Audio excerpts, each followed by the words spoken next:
What's up, nerds? Welcome to NGR Radio, episode 49. I'm one of your hosts, Corey Derrick, and alongside me, Moose Kluel. Moose, so glad you're here. I have to say to somebody, Matt's not here. I'm glad to be here, man. But when I say it to you, it's a truthful statement.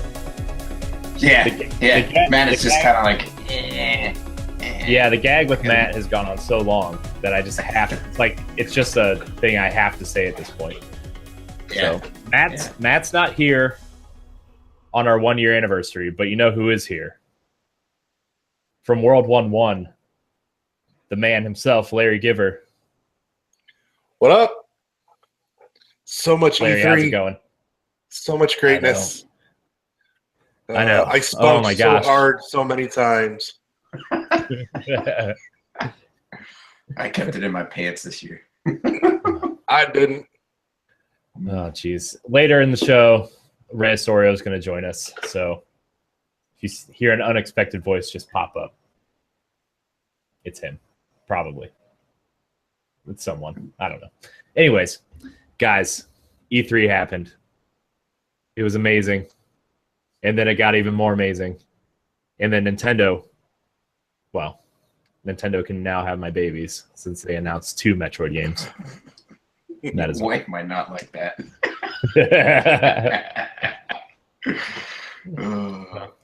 That's funny. So what do you guys think? What do you guys think of this E3? Personally, I think... Oh, go ahead, Larry. I got almost everything I wanted. Almost. What was that? What was the one you didn't get? I would have loved to have had some F-Zero thrown in there too. Ooh, that would have been good for Nintendo. Also, some maybe some new Portal or new Left 4 Dead. Yeah, Valve not. Yeah. Valve's too busy making Dota hats. Money.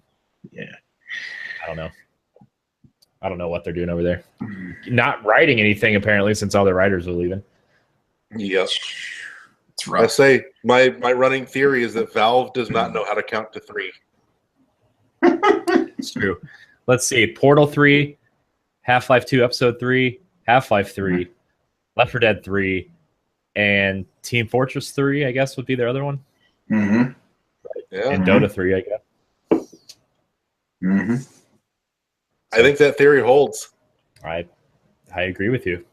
Now it all makes sense. Moose, what do you think of E3? Did you get everything you wanted besides a new Blood Souls game?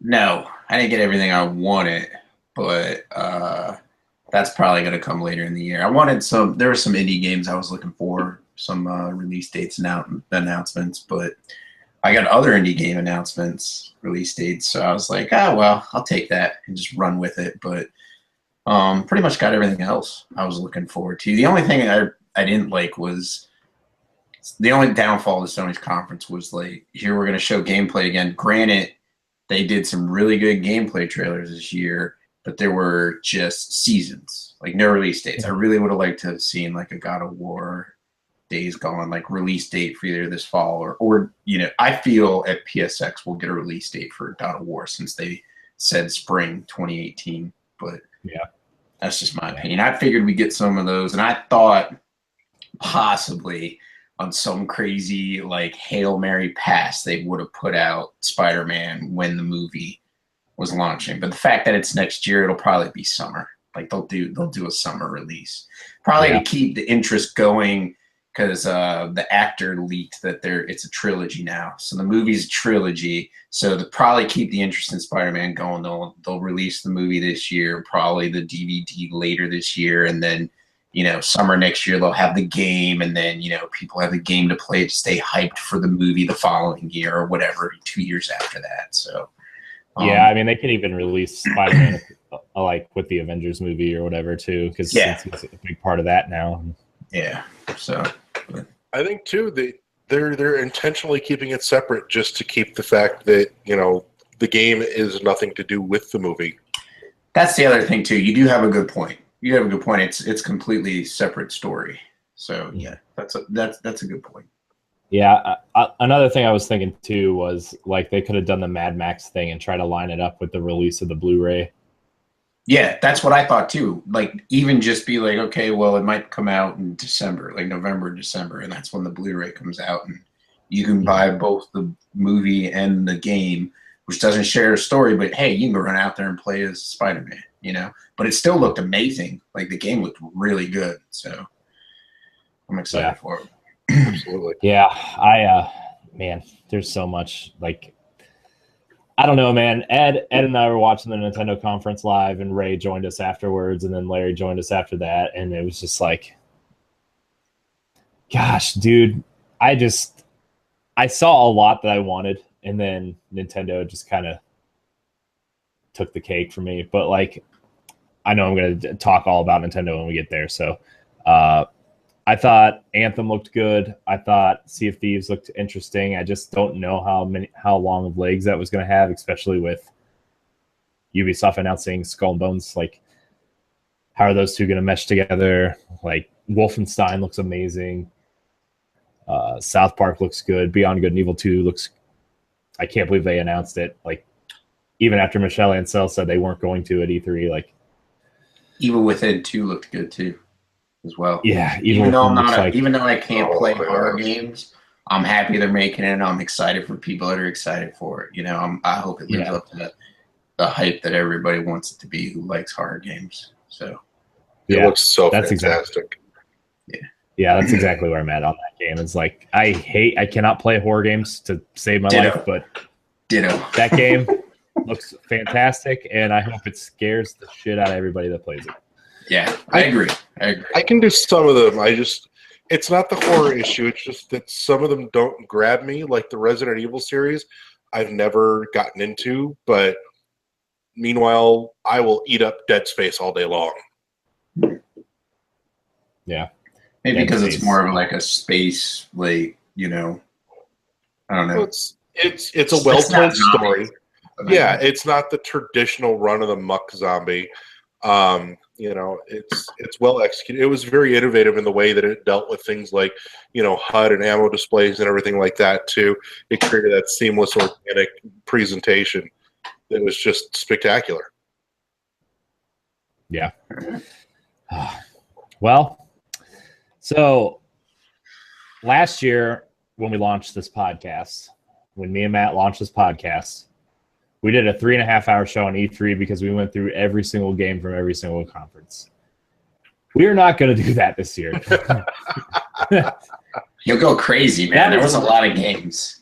If you want that, you can catch all of our recap shit over on our side. Yeah, it's just like, man, that was a long show, and it's still not our longest show, but it's up there. Like, Matt took a nap in the middle of the show. That's how long it was. So basically what we are going to do is Moose, Larry, and I all picked 2 or 3 things from each conference that we enjoyed, and we're going to go EA, Microsoft, Bethesda, Ubisoft, Sony, Nintendo, just how they were at the show. So we might talk about Devolver Digital for a second, just how ridiculous that conference was. We should actually. There's some legit things in there that should be talked about. All right, let's start with Devolver Digital then, just to get it out of the way. I watched about 3 minutes of that 17-minute presentation. I was like, I cannot watch any more of this. This is the dumbest thing I think I've ever watched. It kept scanning over some girl eating popcorn and sipping on some Sprite in her movie cup. Like, so tell us about Devolver Digital. So, first off, props to Devolver for pulling off the greatest industry troll ever to happen. That shit was hilarious. It was good. But I will have to give it to them. I will have to give it to them for trying to have fun with it, at least, because they know it's just a stupid press conference and they try to do something different, at least. Mm-hmm. But secondly, Devolver Digital actually was the most honest company that presented anything this year, in the fact that they came out and right up front said, we're here to tell you why you should give us your hard-earned fucking money. We want the money. And the second thing that came out of this that I think is an extremely valid point is that there are so many cases, so many times, when everybody says throwing money at the screen, can't throw it fast enough, and they go, and we don't see it in our bank accounts, and it means sad pandas and suicide watch for the accounting team. There's some honest, legitimate truth in that too, because how many people say, I have to have it, gonna buy it, and then something sells like shit. It's like, where were all the people that said they were gonna buy it? Yeah. Like I saw, there's some legit truth in all of that. I saw, I believe the artist. So you guys familiar with Z Boyd Games? They did Cosmic Star Heroine. So the artist tweeted out, he was like, all you people that wanted a Metroid game, if you do not buy both the Metroid games that were announced, we will never, ever, ever, ever, ever, ever see Samus again. So, and I agree with that. Like they're like, okay, listen, y'all clamored, squeaky wheel gets the oil, so we're gonna make these games, and if they don't sell, that's it. I mean, we're not gonna go back to it again. So I mean, it's the same thing they said about Fire Emblem Awakening, right? They said if this is the last one because nobody buys the series, and we're gonna put our resources somewhere else unless this sells over 1 million units. Well, guess what? Fire Emblem Awakening is the second highest selling in franchise history behind Fates. So, like, I mean, I think the industry is way different now than when even the GameCube era Metroid games. Like, I feel like people are craving that kind of game now, as opposed to like nobody wanted to play Metroid on the Wii because of the motion controls. Nobody wanted to play Metroid. Nobody wanted to play Metroid Other M because it was, a lot of people thought it was a garbage game. A lot of people were tired of trying to play Metroid Prime on a handheld because it was a D-pad. There was no second stick. Like, those are the games that didn't, like, I feel like didn't make the series sell well. And like, as the series got more popular, even with Super Metroid, like, it sold so many units, but that's because that franchise wasn't popular yet. Like, Metroid 1 was definitely not popular, and by the time Super Metroid had this following, it just, like, Super Nintendo was almost done, right? So, like, I don't know. I feel like a lot of people have had time to appreciate the Metroid franchise and are craving Metroid to a point where, like, I mean, I've even taken my 3DS out of a box to plug it in to play Metroid in September, right? So, I don't know. Plus, Switch owners are the hardcore of the hardcores Nintendo fans right now, like the ones that own it now. So, like, they're craving content, and obviously Metroid is one of their top franchises they want to. And look at all the Metroidvania games coming out. So, people want Metroidvania type games, and so it's like right. I mean, like Guacamelee, Axiom Verge, like those games. Even a Pantheon on PS4, that game that Matt claims about every other week on this podcast, like. He complains about it? No, he praises it. Oh, praises it. Yeah, I thought it was pretty good what I played. I need to go out and play it and get the platinum, but yeah. There's been some others in the absence of Samus as well. You've got ones like, quite specifically, Shadow Complex. When that was announced, they said, we've all been waiting for Nintendo to do it, and they haven't. So screw it, we'll do it. Here's Shadow Complex. That game is amazing. That game's great. I'm glad they. Shadow Planet was another good one. Yeah. There's a bunch. There's a new one coming out called Chasm. That's very Metroidvania-like, but it's procedurally generated. So I have a feeling that should be dropping sometime this year. That's one of the indies. Dead Cells. Yeah. Dead Cells which is out on Steam, I think now. But it's up on early access. Going back to like the digital Revolver, I stayed up for that, and I was like expecting kind of like a regular press conference, like here's some kick-ass games that we're working on.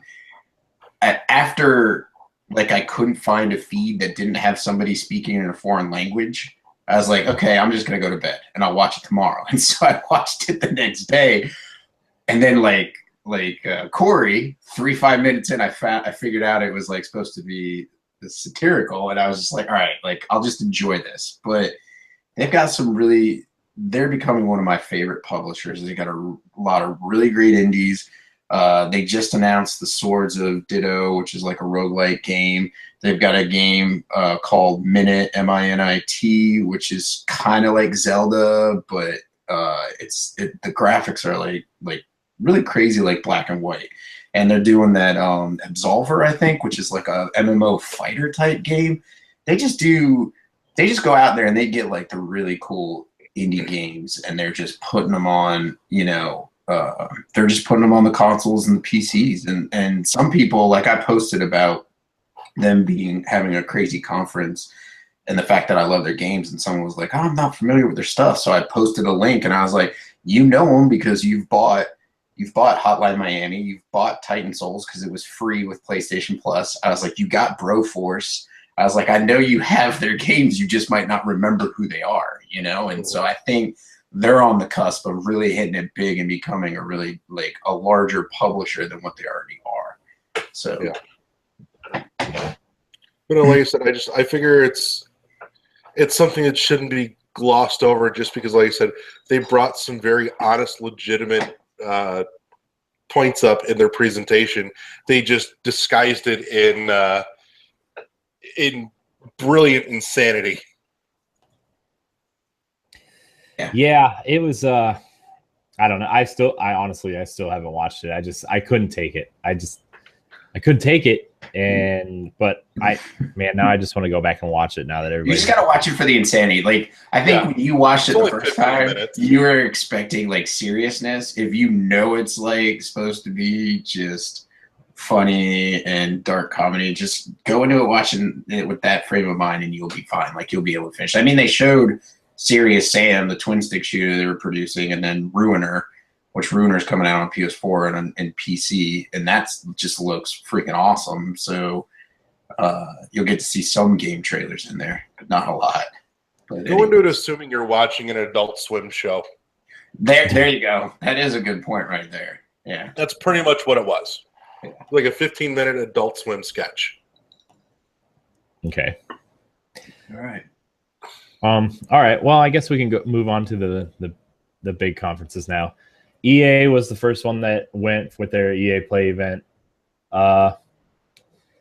Didn't really care for that conference at all, except for the Battlefront stuff was really cool at the beginning, but like there wasn't really a lot that I cared about at EA, like the sports stuff, adding campaigns to your sports games. Like I know there's people that are really into that stuff, but like, Ray's here. Yeah. What's up, Ray? What's up, guys? I told you I was coming. I was like, I'm coming. I'm on my way. Ray, you have a friend behind you. Yeah, I know. That's Ray, the photographer. That's my friend Ray. Oh. We covered the least most important, but not the funniest, not the least funniest conference. So yeah, we did Devolver Digital. So Devolver Digital, that train wreck of a thing. It wasn't a train wreck. They were trolling, and they did. Larry did a great job fucking trolling. So no, they did that for info. But anyways, we moved on to EA, so that's what we're talking about right now is EA. Oh goodness, EA! What the heck? Yeah.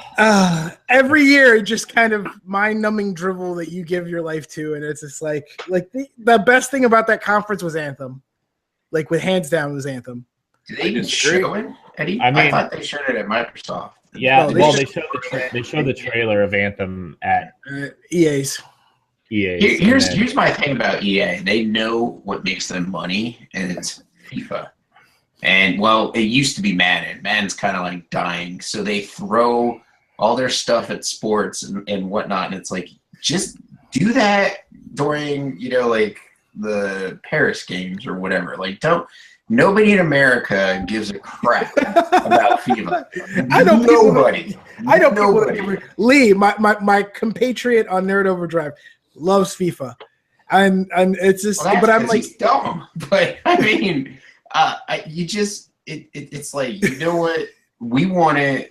Personally, when I was watching EA, I would have loved to have seen some video from what Amy Hennig is working on her game. I know any Vidocs or that. And I know Respawn is working on something. They're working on a Star Wars game. It's like where was that? Now I appreciate the Battlefront 2 stuff, so I might be buying that. I like the fact that they're adding new stuff for Battlefield 1. So if I'm going to talk about what I liked about EA, it was the Battlefield 1 stuff, the content that they're going to be adding, the new campaign, and then probably Battlefront 2. And that was pretty much it. And I was like done with that conference because I don't give a crap about Madden or FIFA. I really enjoyed the host of the Star Wars Battlefront stuff. Janina Gavankar. I've been talking about her every time I get a chance. Whenever we talk about Janina Gavankar was already bae, but now she's like super nerddom bae now. Now she doesn't know. Yeah. Did you hear her on Giant Bomb? She was on Giant Bomb's Night 1 stuff. And no, I didn't hear her on there.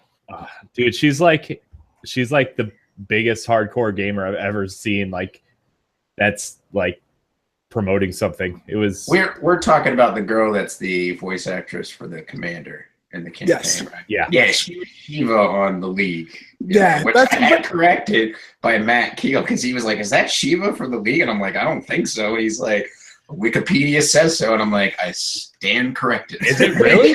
Yeah, it is. Yeah. That was Shiva from the League, and I was like, "Oh, that now is gonna make me get into the League even more because I started watching it, and now it's like, I really want to go back and watch the League. Yeah, it's good, man. But yeah, I'm excited. Everybody, was disappointed that they didn't have a campaign in the last one, and they've even stated we were trying to rush it out to coincide with the release of the movie. So now they learned that lesson. Also, they also announced all DLC is going to be free, so they're taking the Titanfall 2 route. Mm-hmm. And God, Titanfall 2. I wish they would have showed some stuff. They didn't show anything for Titanfall 2. I love that game. That game is severely underrated. If you get a chance to play it, play it. If you need someone to play with, let me know. I will play it in a heartbeat with you. I love that game. But play it wherever you play. Just play it because that game. Yeah, that game is the campaign is so awesome, and then the multiplayer is just so good. I mean, you're running around as a pilot, and then you can call that and you're Titan, and all of a sudden you're running around in a mech. It's freaking awesome. But I wish they maybe would have did some story DLC or been like, hey guys, here's our next downloadable content that's going to be free to everybody, like a map or maybe another mech or something like that. But anyways, they weren't there, which made me sad. But so I'm going to go out on a limb and I'm going to say you all have missed the most important part of the EA show. The ending. A Way Out. A Way Out was amazing. There was just like, it was just seriously, hands down. That was my gem from EA, was A Way Out. Like, first and foremost, the guy making it that came out to talk about it was the best presenter they put on that stage. Because, he was a little cocky, but the thing is he knew he was working on something great. He was hyped about it, and he wanted to get you all fucking excited about it too, and he did. Like, this guy could not wait to tell you about his game. This is a man that was genuinely passionate and excited, to show you his thing, not just to sell you something. And I know it's what she said. What's really awesome about him was, how excited he was. Remember when Brothers: A Tale of Two Sons was out? Like, he was super hyped about that game and just his passion for gaming. Definitely that game has a really good vibe to it. I need to see more. Looking at it. I watched the video and I'm like, okay. I feel that like, narrative. That narrative-driven thing, like Naughty Dog has, stuff like that. Sucker Punch, like some of those games, that actually had that kind of vibe to it, like Naughty Dog. I was just like, I swear, if I didn't know better, if you were to show me this, it'd be like, hey, which developer do you think made this game? I would not say EA was publishing it, and I wouldn't say that it was the guy that did Brothers from A Tale of Two Sons.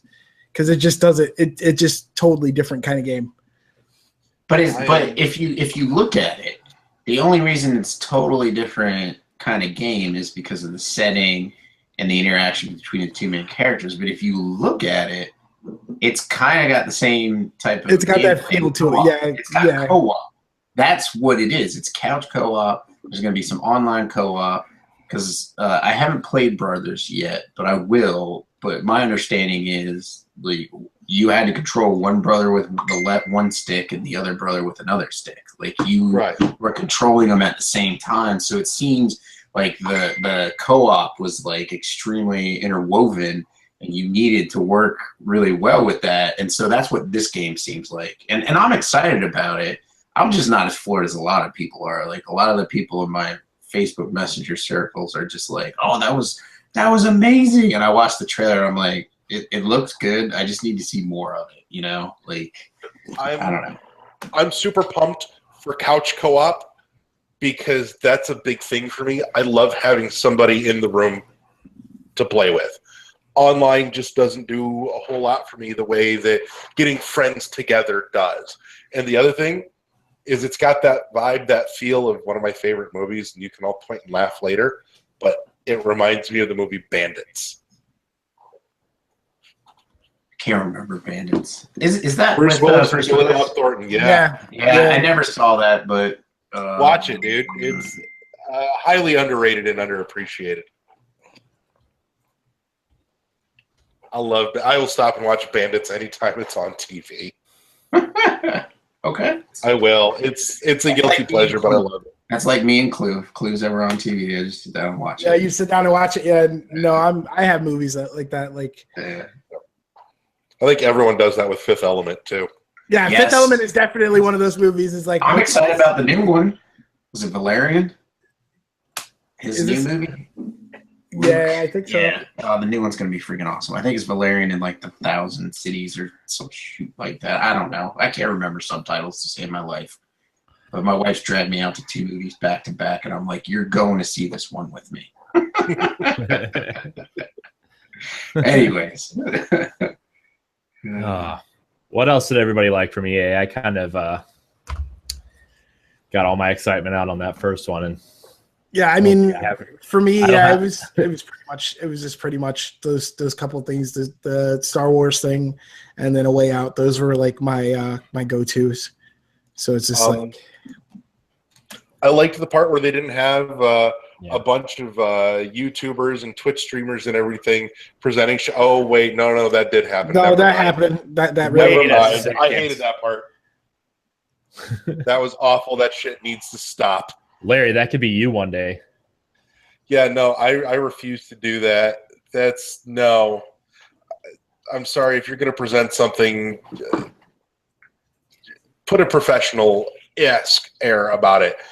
Grabbing a bunch of people that, sit in a spinny chair in front of a camera in a dark room to tell everybody all about your new game that maybe some people know that person.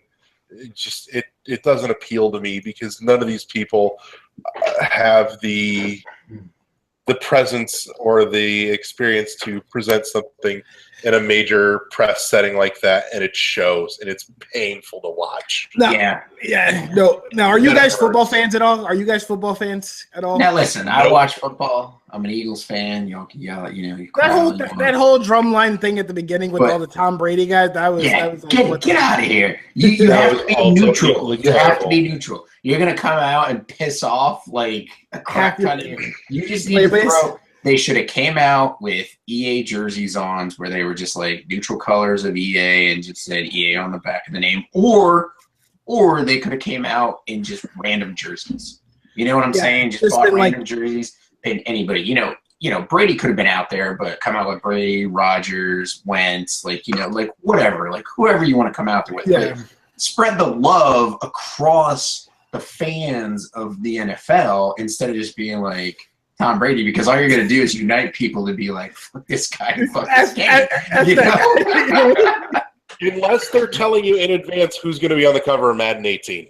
They did. Well, they already did. They already did. It's Tom Brady. It's not like they were announcing it there. They were announcing it. They announced it like, what, 2-3 months ago? Like 2 months ago. Yeah, because they had the vote, and they did the vote, but then all of a sudden, magically, Tom Brady's on the greatest of all time version of Madden. For Madden 18, it's like, really? That's why it's the GOAT edition. Yes. Oh, that's amazing. Love it. And then he's going to go home to fuck his hot wife that kind of looks like a dude. Both of us. I'm trying to come back from that. The revolution is coming to Battlefield 1 with the In the Name of the Czar expansion or whatever DLC. New competitive modes and stuff like that. I know we played some Battlefield 1 when it first came out. We actually jumped on and played some the other night, and it was just like, yeah, now I remember why I kind of hate this game, because, you know, you kind of respawn, get shot in the face, you die, you respawn, get shot in the face again. You know, the one thing I have to say about FIFA, though, is what the heck is up with the Alex Hunter thing? Why are they continuing that? Like, it doesn't make much sense for the FIFA thing. And then Madden's also getting their own story mode because, hey, why not? And then there was Need for Speed. They did NBA. Didn't they do NBA? They showed off NBA too. Yeah. Who actually cares about NBA Live though? Like, seriously. Listen. I'm just saying. I just want to say that Kyrie is on the cover of NBA 2K18, so I know which game I'm getting based on the cover. Was it Kyrie on the cover of an NBA Live when they revamped it too? 14. Yeah. So it's like he's double dipping. He's just like, screw you guys. I'm gonna go with the better game. But yeah. So what do you guys think about the whole thing with Need for Speed and all that? I think that was interesting, but I'm just like, I couldn't care less about Need for Speed, man. I agree. I'm a Ridge Racer fan. But, I mean, even if I'm going to play, an arcade racer like that, I'm going to play Mario Kart. Or if I'm going to play a game with real cars in it, I'm going to play Forza Horizon or Forza Motorsport. Like, I don't know. It's just, it sits in this weird spot where I feel like Need for Speed, the franchise, is kind of riding along the early 2000s, like Most Wanted, Hot Pursuit days, and like they're still trying to reclaim the glory of what they once were, and like they have good ideas in the game. They just that last one didn't execute anything very well, did it? Like, no, it did not. It was just basically a rehash of the prior Need for Speed, just with different skins and stuff like that for cars. But yeah, the one joke that I had for NBA Live, you guys probably saw it, was it's like when you ask your parents to get you Bone Storm, but you end up getting Lee Carvalho's putting challenge instead. And then you just like, it's a Simpsons reference. I don't know if you guys watch The Simpsons, but I haven't in a long time, but I love them. I love The Simpsons. I think Larry got it because Larry's slowly dying inside. He's just like, what the hell, Ray? So I'm just thinking, for Need for Speed, would it be fair to say that this series is, out of gas and running on fumes? Yes. Yeah. Starting to stall out, the transmission slipping. Hell, right now the whole car's on fire. It's just a rolling wreckage. Driving along and the engine just dropped off. Yeah, but yeah, it was crazy. Like the way they tried to push that, and then they're like, "Oh, hey, by the way, there's free stuff for Xbox and PS4, or Xbox and PC, but PS4 you get game trials." Like, go sit down. Yeah, well, it's because they don't have the EA access, right? Which they kicked to the curb, man. They kicked that to the curb. That was Sony's fault, but yeah. Did they go to Sony first? Everything is Sony's fault. I think so. I think they went to I got one more and I'll put it to bed. When it comes to Need for Speed, do we think that EA just needs to Paul Walker the thing? Oh, gosh. It's too soon, Larry. Too soon. Too soon, Larry. Too soon. Personally, I don't care. It's never too soon or too far.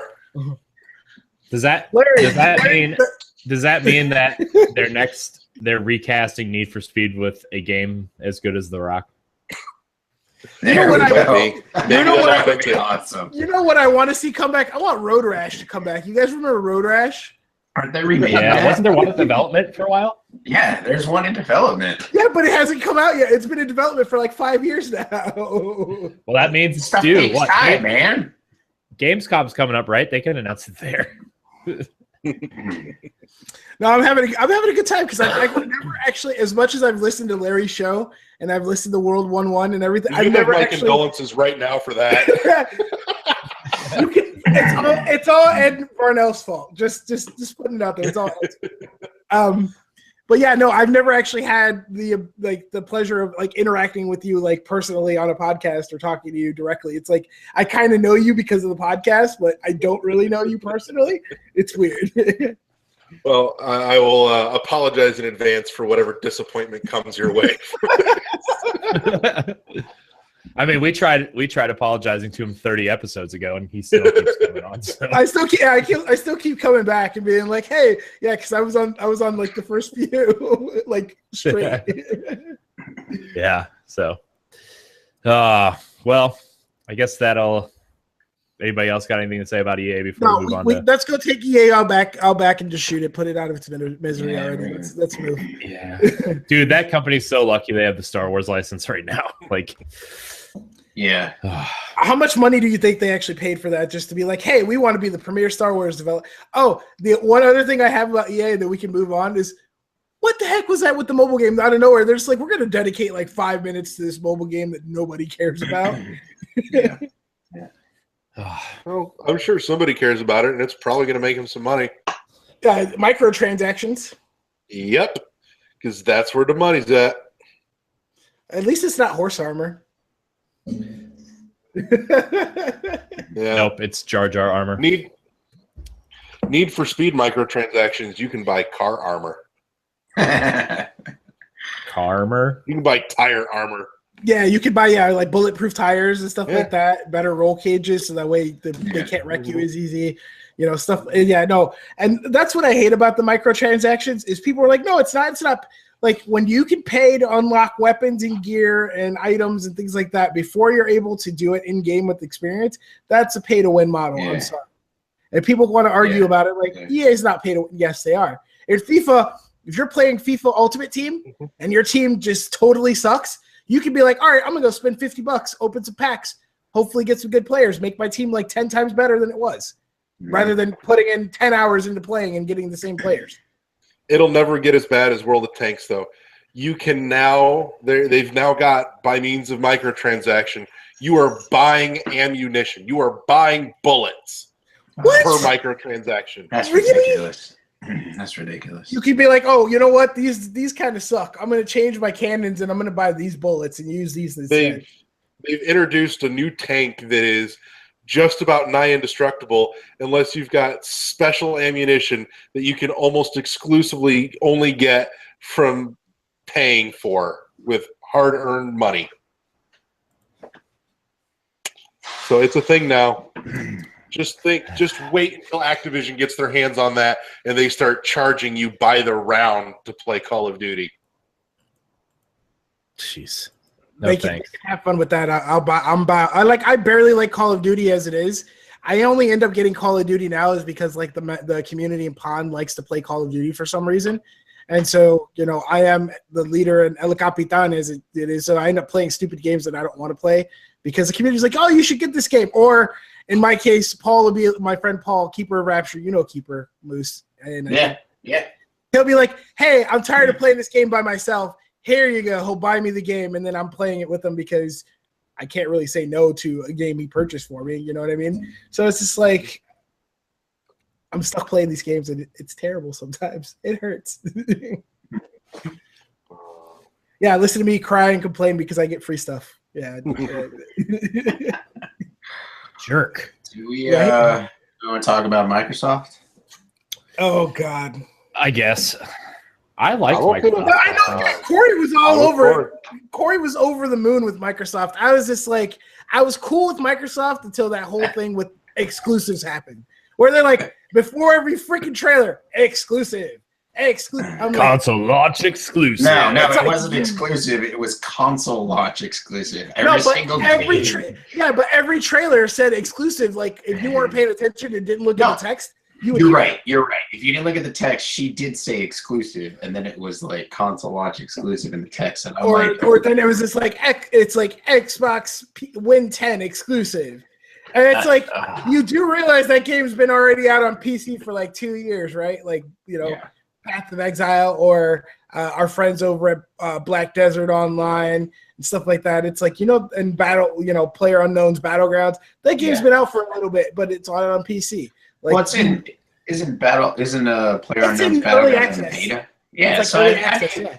he hasn't released it yet. So I mean, he's fine tuning it on PC before he brings it to console. It's technically out. The early access moniker is deceptive because I mean, you look at games like Rust and frickin' Daisy. They've been in early access or forever. beta or whatever forever. I remember Rebel FM talking about Rust like 3 years ago. Frickin' who was it? Mitch Dyer frickin' talking about frickin' Rust, and Anthony Gallegos talking about running around naked and with spears and freaking killing other clans. Dude, it's like, what the heck?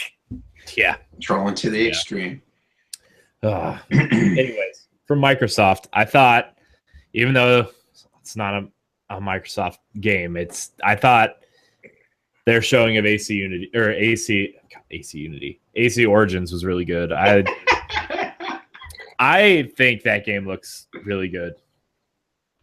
And if it's by the Black Flag team, which I think all rumors say or all confirmation says that it's the Black Flag team, like, I'm excited. I'm finally excited to play Assassin's Creed again. As long as I don't have to press 3 different buttons to climb up or down or sideways. They said they've fixed the way that the system goes. They've gone back to the basics.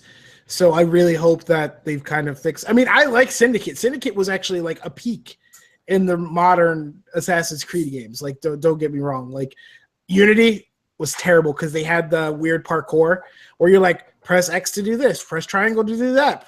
I'm like, so you're sitting there doing like combos, like you're trying to throw a freaking Hadouken Street Fighter trying to climb a building.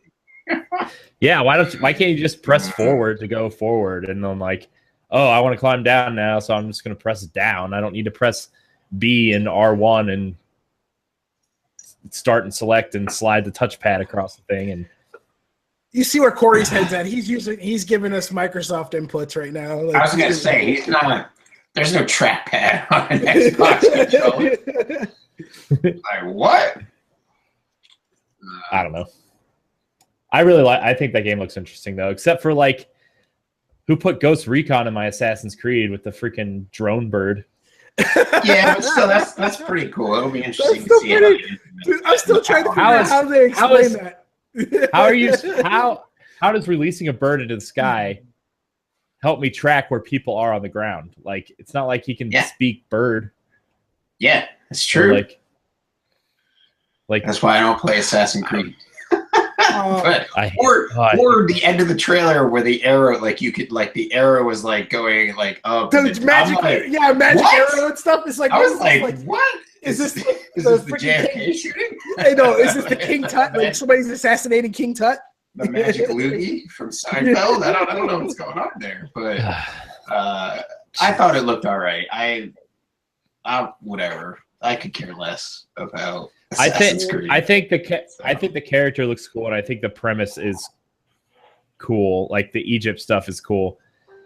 I'm just really afraid that it's going to be Assassin's Creed, where like, hey, you get to play through this first mission, and then we take you to real time, and yeah, you're working at a game dev testing our new game. I think if I'm going to play an Ubisoft game with that much sand, I better be playing Prince of Persia. Yeah. Better bust out your GameCube. I got all 3 of them on the GameCube. As do I. Which one was your favorite of those, by the way? I really liked the original. It was the happiest out of them for me as a playing experience. But yeah, actually, last year when we went on our honeymoon, or the first part of it anyways, we road tripped down to Indy for a weekend, and I found a nifty little game shop there. They had all 3 Prince of Persia games on GameCube for like $6 a piece, complete copies of like mine. Yoink. Yeah, nice. So, I found all 3 of those strategy guides in a GameStop dumpster once. my cousin and I used to go dumpster diving for players guides, and like I found all the Prince of Persia ones near mint condition, laying in a dumpster. You can probably, I hear dumpster diving behind GameStops is pretty fun. You'll find some good stuff. Yeah, you can find a lot of good stuff. Just don't take controllers or anything unless you want them for parts, because they usually cut all the wires and stuff. Well, now they do. They probably didn't before, and then they found out people were, just going into the dumpster getting it, and now they're. I want to know how you cut the wire on a cordless controller, though. They cut the wires on the inside. On the inside, do they really? They'll break like the track pads, or they'll break the sticks, like they're on the controllers, stuff like that. I know one of the GameStops local to me, because I have ins. Like, I know a lot of people. Sometimes they'll pour like water or whatever on the controllers if they're wireless, so that way there's just so that way they can destroy it, call it destroyed, and then make sure that there's not a probability that someone can resurrect that thing and use it still. Yeah. Ray, what did you like at Microsoft? I mean, the Xbox One X was interesting. I just found out today, they just posted today that they're selling it at a loss, which, like I said, because there was an article today that they posted that says that they're selling it at a loss. I don't know how much of a loss, but they're selling it for a loss, and it's just one of those things where it's just weird, because it's because all the parts are so teraflops for free. No, what really kind of grinds my gears about Microsoft and Phil Spencer, he's like, oh, well, the PS4 Pro is really competing with the Xbox One S. How? The PS4 Pro is 3 times more powerful than the Xbox One S. There's no way. It's really competing with your Xbox One X. It's just 4.2 or 4.3 teraflops versus 6. And it doesn't really matter because there's parity. Like Destiny, everybody's like, oh my God, Destiny's going to run so awesome. It's going to run 60 frames a second, 4K, blah, blah, blah. And they're like, nope. Activision and Bungie were like, nope, 30 frames. The thing the reason for that, though, is like they have so much of the marketing stuff with PlayStation. They're not going to make a better version of the game on a competing console. Right. No, that's not even going to sell. That's the conspiracy theory, though, is that Sony paid them to be like, no, it stays at 30 frames. No, it's all about parity, because you can't have one console out there unvariable. Yes. Be a variable to where, oh, well, Xbox One X players technically are going to have an advantage against regular Xbox players because they can get more frames, they get more insight, they get more information quicker. And then that means that there has to be better servers or different servers, and then you're going to separate your player base. You can't. They're not going to sit there and put all the Xbox One X players that are at 60 frames per second on their own server, because they'd have no one to play with. They'd have no one to play with, and all the fans are on PlayStation 4. Or because they had the marketing first, and everybody went to PlayStation 4. It's been selling better, so even they're not making Xbox One anymore, right? They're not making it anymore, so it's just the S right now. And if you have an Xbox, kind of like the regular PS4 has gone out the window in place. And there's a Slim, right? So you've got the Xbox One S and the Xbox fan base. So like, if Bungie would get killed if they were like, yes, Xbox One X players will be playing at 60 frames per second, and we're going to throw them in with everybody that's working at 30 frames per second. Like, they would get nothing but killed on Twitter and Facebook, and just destroyed with complaints and just a backlash from their fans. So you're right, the game's not going to run at 60 frames per second. So last time when Matt, Moose, Corey, and I got together, I think Ed may have been there too. Remember, we were talking about the whole Scorpio and what we thought and the 4K and all this stuff. And remember how we were all joking, like, Microsoft is going to go with Forza Horizon or Forza as their Motorsport as their flagship title for 4K 60 frames. We were jokingly saying, oh, blah, and then what do? We actually called that. I don't know if we were actually on air or if we were talking before the podcast started. But we were saying they're going to go with Forza, and sure as everything, they went with Forza. I just like to also throw out there, Crackdown 3 is a damn train wreck. Dude, it looks like an early 360 title. It looks like they just showed Crackdown 1 footage. Wreck. They switched the engine on it. It just looks horrible. horrible. And then they whimper out with it's launching the same day as the Xbox One X. Isn't that like the only game that is launching with their console? I'm like, are you freaking other than the me? multi-platform stuff that'll have Xbox One X patches or whatever, or it'll have the mode like the PS4. Hey, guess what? Guess what? Minecraft in 4K is going to look the same in 1080p. Oh, dude, I'm telling you, it's like blocks are blocks. Like, yo, high-res bro, pixels. Dude, right? How high-res you need those pixels? Like, oh man, that clump of dirt has more pixels now. Yeah, but on a side note, I watched the Microsoft press conference, and I posted in one of the groups something. I'm like, Microsoft did a great job of showing me the games I'm going to be playing on my PlayStation 4 and my PC when I build it. Because they're, and a lot of people like to think that I'm an Xbox hater. If you're going to put out a console, put out games that make people want to buy that console. Sony gets it. Nintendo gets it. Nintendo gets it with Mario. They get it with Kirby. They get it with Splatoon.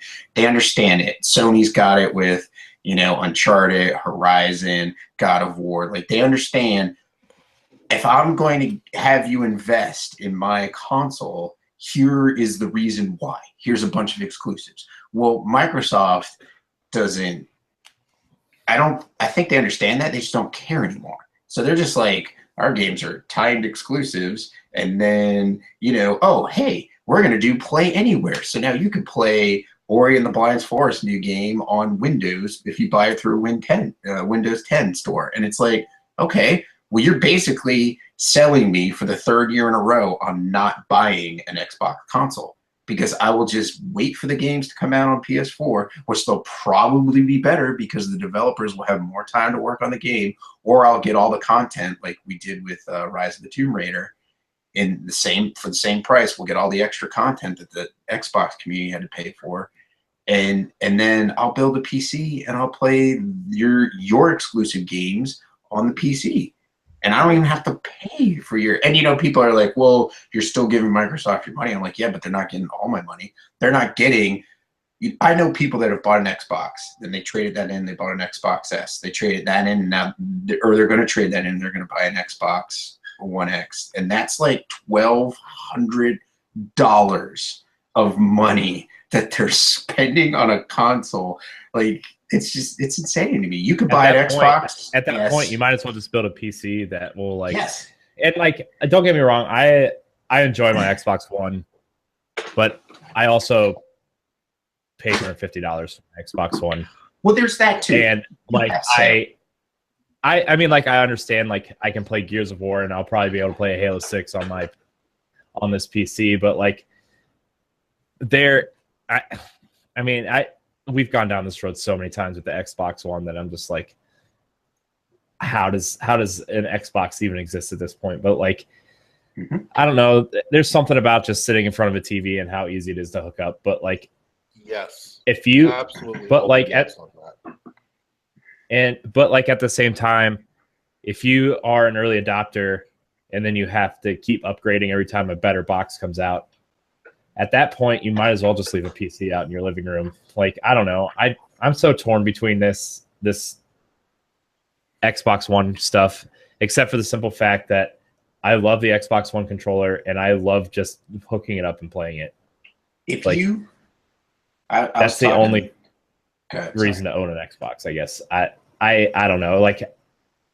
I hated Halo 5. I love the multiplayer Halo 5, but I play Halo for the campaigns. It's one of the only shooters that is worth playing the campaign all the way through, for me at least. And I don't know. It's weird. I was seeing reports where you can buy a PlayStation 4 and an Xbox One S, if you hunt the deals for the same price as an Xbox One X.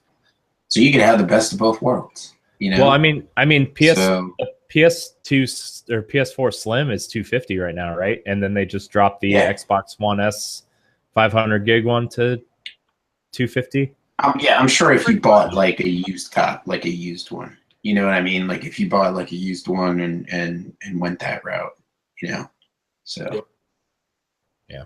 So, well, what else did anybody like at the Xbox conference? Did Did anybody like any of the X?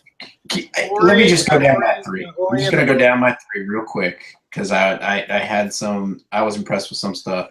Metro Exodus. I was impressed with that. That looks great. Oh, Metro looks awesome. Really good. Like that was a demo to just show off the world they were looking at. So I feel like I look forward to seeing like actual gameplay of it. PlayerUnknown's Battlegrounds. I was impressed with. And then Deep Rock Galactic, which Rey looked like Helldivers in third person. Yeah, it does. So I'm kind of excited for that. And Ori. I haven't played the first Ori, so I'm not as excited for this new one. It's on sale on Steam right now for $10. If I had a Steam machine that would run it, I'd want to pay for that and play it. But I'm waiting to build my PC.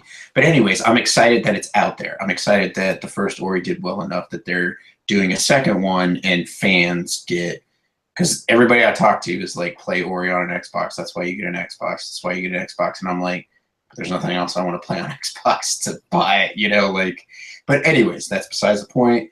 So I was excited for that. I'm excited for the fans and I'm looking forward to playing that when I build a PC. But those are my three things.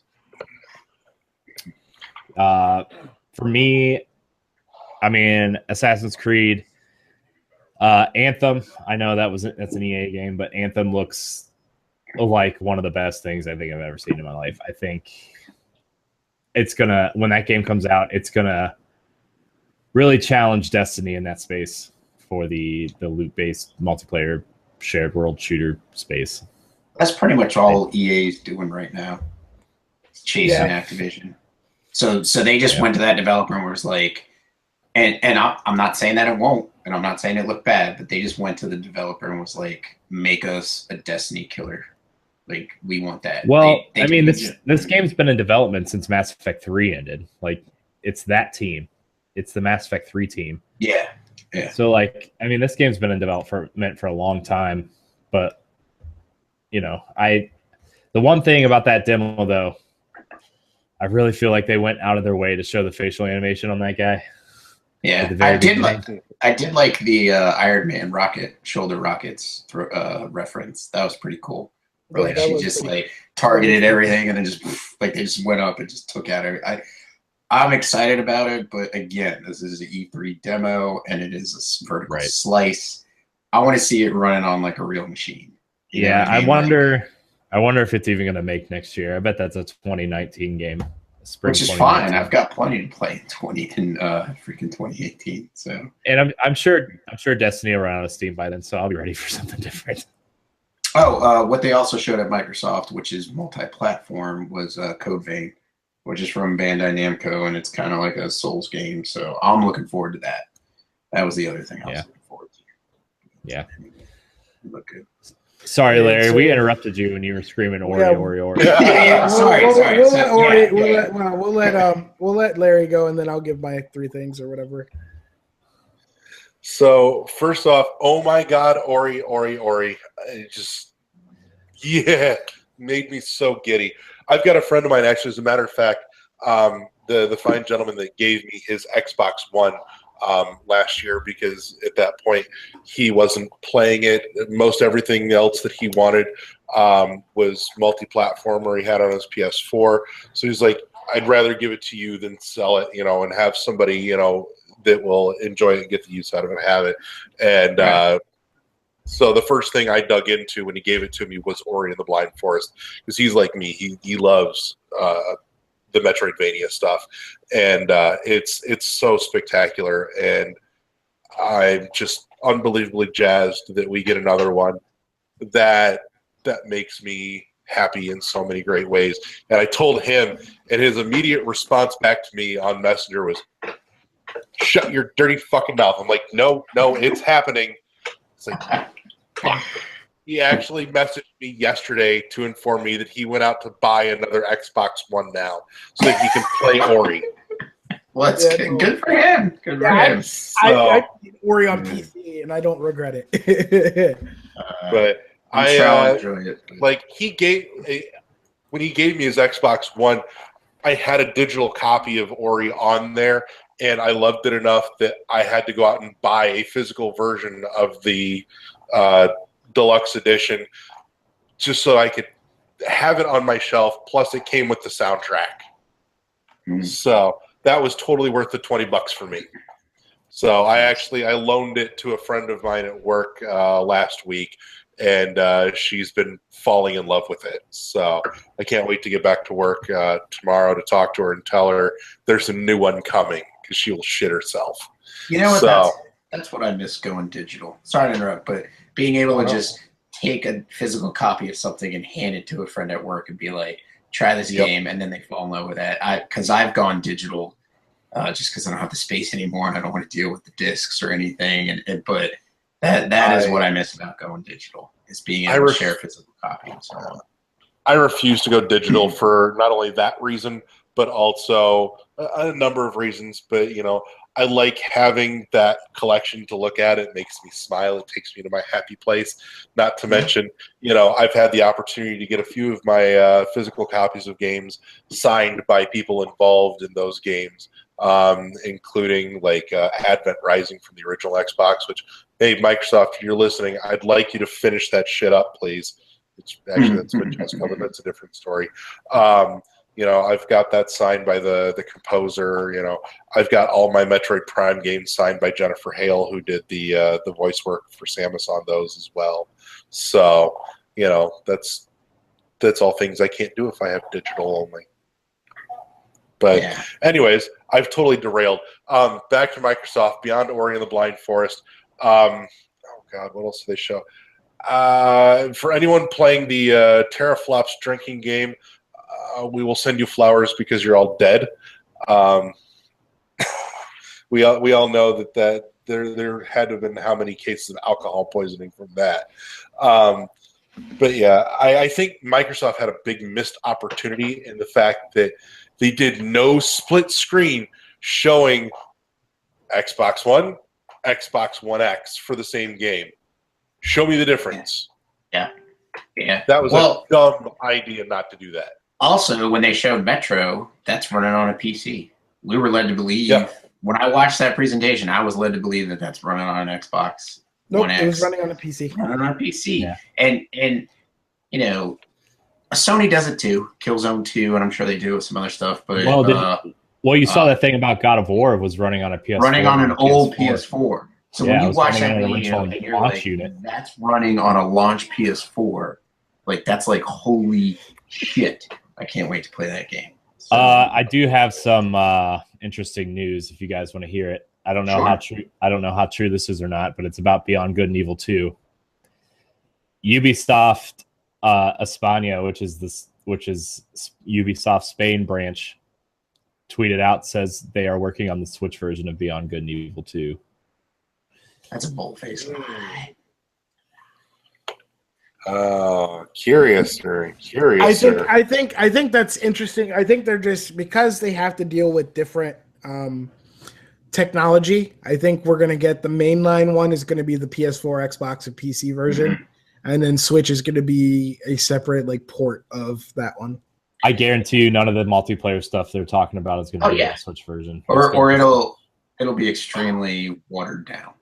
It'll be like the graphics will be watered down, or they might even do a completely different version where the story runs with the parallel with the PS4 and Xbox version, and you don't necessarily need to play both games to get the whole story.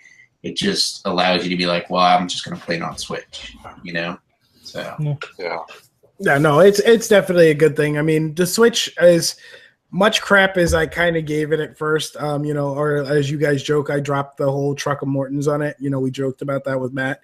I actually the Switch is coming into its own, and we'll talk about that here in a minute. I know we'll get there. But looking at Microsoft, Anthem was a highlight because it really looks like a weird hybrid of Titanfall and Destiny and stuff like that. So it's definitely something that I'm interested in. Of course, you know what it looks like. You know what it reminded me of, Ray? What it looks like? Kind of what Mass Effect should have become. after. I said that. Yeah. I said that to actually. I think you, Moose, didn't I? I said Yeah, now we we know were why talking Mass about Effect. Now we know why Mass Effect really didn't turn out as Teaches. well or glowingly as we thought. Just because of that. But yeah, that Minecraft in 4K, them pixels, it's just like one of those things. You know what's really cool? Behind me laugh. With that many teraflops, there will be no more jaggies in Minecraft. You'll just see a blank screen. Yeah, it'll totally. It's so 4K. It totally just annihilates any graphics, and it's just a white screen. No, but Sea of Thieves, actually, I'm really interested in just because of that co-op aspect. Like I know Becky Lee and I are talking about because we always find that one game we kind of latch onto co-op wise or multiplayer wise with Becky Lee and I from Nerd Overdrive. But yeah, because it's really hard for us to get together and play any one game anymore. But hey, guys, you know what? It's been 3 years, but we finally got a release date for Cuphead. Finally, they're telling it it's finally coming out. It's like Cuphead. It looks like it shouldn't take that long, but Okay, that's the other thing. Cuphead, I was like, I'll buy an Xbox for Cuphead and below. I love Castle Crashers. They remastered Castle Crashers, did 60 frames per second with that. I would have bought an Xbox just for that, but I needed some other exclusives from Microsoft, and I'm just like, I don't care about Cuphead anymore. I don't care about like below. It's a timed exclusive. It'll come to PS4 eventually, even if it's in the tail end of the life cycle of the PS4. I'll play it then, But I think the problem with Cuphead was they listened too much to the complainers or to the internet, where they were just kind of doing. They looked like they were just doing boss fights. You were just doing boss fights. There was no story mode. And people were like, why is there no story to this? You should do a story for this. You should do a story for this. And they decided to do that. And that's where the extra development has gone. But then also, like Sony does, Microsoft has a problem of, we don't have anything to show. Let's show this indie. You know what I mean? Like for God's sakes, this is the second time we've seen God of War. I want to date the next time I see it. Detroit, Become Human. I want to date the next time I see it. We've got a season for God of War and we got a season for Spider-Man, but it's like, I want dates, man. And Days Gone. So anyways, it's just, I don't really think as many people care about Cuphead as they do that initially showed it. I mean, there are still the die-hard fans who it's on their radar or, are really interested in it. But there's the people who were interested in it, they lost interest. Yeah, so last point I really have to say about Xbox. They're like, you know what? We can't give you the games you want, but you know what we're going to do? We're going to give you backwards compatibility for the original Xbox. OG Xbox backwards compatibility. It's coming with Crimson Skies, and we can't talk about anything else because there was only 2 other games that were really worthwhile playing on the OG Xbox. Just saying. I'm sorry. Corey's like dying inside right now. He's like, I hate you, Ray. Because Corey was an OG. You were an OG Xbox defender, though. The last Not time really. Yeah, you were. I played Halo. I played a lot of Halo 1, and I played a lot of KOTOR, and I played Fable. Those were like the only 3 games worth playing on the platform. Right? Like, there's only really 3 games, and everybody's like, oh my god, I lost my shit. Oh, and Oddworld Stranger's Wrath.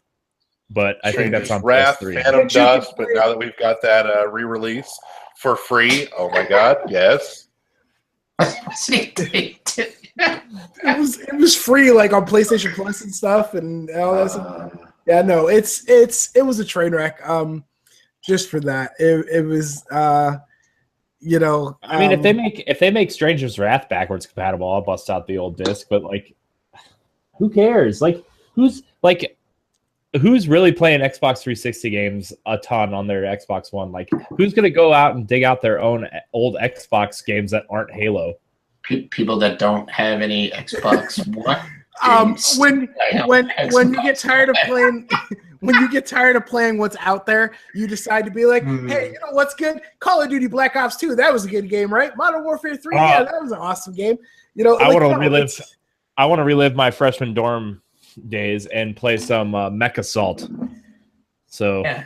What was that? Remember that bad game that had that bad game that had that huge. What was it? Steel Battalion? That was not a Battalion. bad game. Steel Battalion was amazing. Steel But the Battalion was controller good. that was for it was terrible. It was the Connect That one that was controller bad. was brilliant. You keep telling yourself that. Yeah, used games- the controller was epic. Dude, the used game store that's right up the street from my house has had one sitting on their top shelf for like 10 years, a Steel Battalion controller, and can't sell it. How much do they want it? How much do they It's want $200. It comes with a game. It comes with the game. It's $200. Now after the show, Larry's gonna be. Larry's gonna Well, if it's been there for 10 years, I think maybe next time we go out to see the wife's family, I might have to make a stop. There you go. Jeez, it's like, what? I don't Like, know. I shit you not, dude. When I was in high school, I had a friend of mine who actually in a metal shop built. It looked kind of like the operator's chair from the Matrix.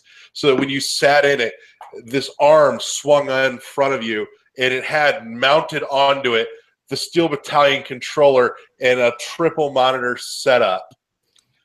Had the actual Xbox console under the seat, and then just loaded out on this platform like a diamond plate steel platform, and posts coming out of the corners to mount surround sound speakers onto, and foot pedals mounted onto the floor, onto the base. This thing was badass as all get out. Like, all it was missing was a 5-point harness and a roll cage. a 5-point harness and a roll. You're gonna be one of those VR guys where you're just gonna be like, look, strap me in. He's like, you know what? If this is torture, chain me to the wall. Yeah, buddy. No, I totally dug Steel Battalion. I did. I was actually talking about that with a friend just a day or two ago, but no. I think, though, that Microsoft has forgotten that they have a stable of franchises that they own that they could be bringing up and doing shit with if they're not. I mean, you've got Sunset Overdrive. You've got Recore, which, by the way, Microsoft, finish the game, you bastards. I'm still missing content. Do you want to know why? Do you know why they're not doing anything with those? Because they won't make Microsoft the most amount of money that they possibly can. Sunset Overdrive was a great game, reviewed well, but didn't sell. It didn't sell because you know what? Xbox There's only like 10 million Xbox. Halo, they want Gears, they want Forza, and that's all they want. They don't want anything different. And They don't even want Halo and Gears anymore. Yeah. Yeah, they've driven those to death. So you talk about Sunset Overdrive. I don't think does Microsoft own that IP, or is that owned by Insomniac? Sunset Overdrive is owned by Insomniac.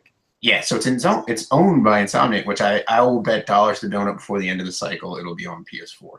And they will put Sunset Overdrive 2 on PS4 when it launches with both systems. But Recore didn't sell well just because of, nobody wanted to buy it. So, I mean, that's the problem with their IPs. They're not, in my personal opinion, not willing to take the risk like Sony is with theirs. Like, if Microsoft was producing the Last Guardian, they would have killed it 2 weeks and 2 months or 2 years into development. It would have been dead. The problem with they went and turned around and killed Scalebound too. Yeah. And that was almost done. So the problem, the thing that Sony does well, I think, over Microsoft, before we get back to the press conferences and stuff, like, yes, we need to do that. Sony has done a good job of making solid first party IP to where they warrant the respect, and they warrant the fans' knowledge to make new IP. So like they know how to cater to the fans, where they make new IP and fans get excited for it because they've already proven with their old IP that they can do a solid job when they bring something new. Right. Like, you look at Uncharted, a lot of people jumped on board with Uncharted 2, and Uncharted 2, 3, and 4 were all great games, to where, hey, we're making this new IP called The Last of Us. Our pedigree as a studio, where and that game became popular. A game became a game of a generation.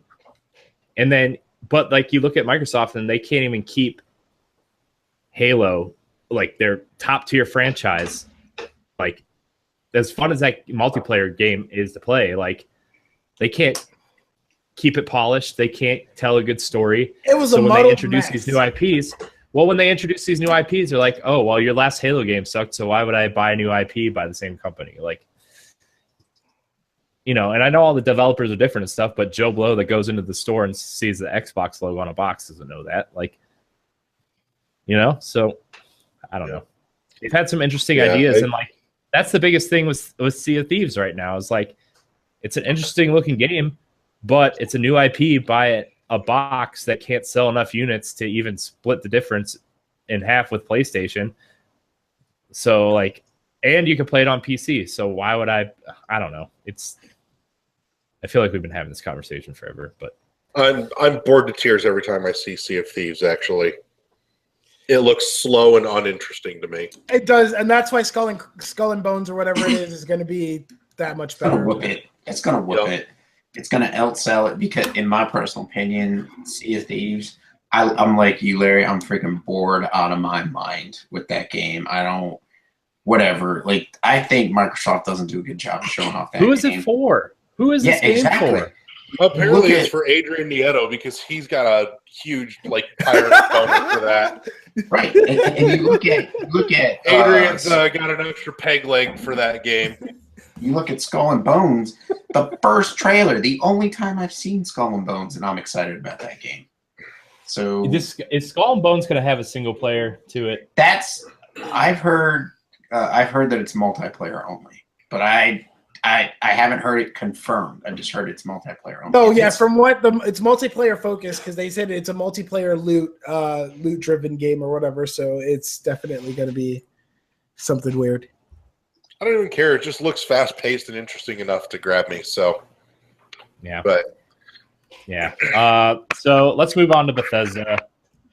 I think I'm not interested in Bethesda's games that like Wolfenstein development games. Like no, I mean like no. I'm saying I'm not interested in Bethesda Game Studios games like Fallout or Skyrim, but everything else they do looks super interesting. Like Wolfenstein, like you know, I loved Doom last year. Wolfenstein this year looks freaking amazing. It's probably in my top 3 for games that I'm looking forward to that at this whole show. Wolfenstein was amazing.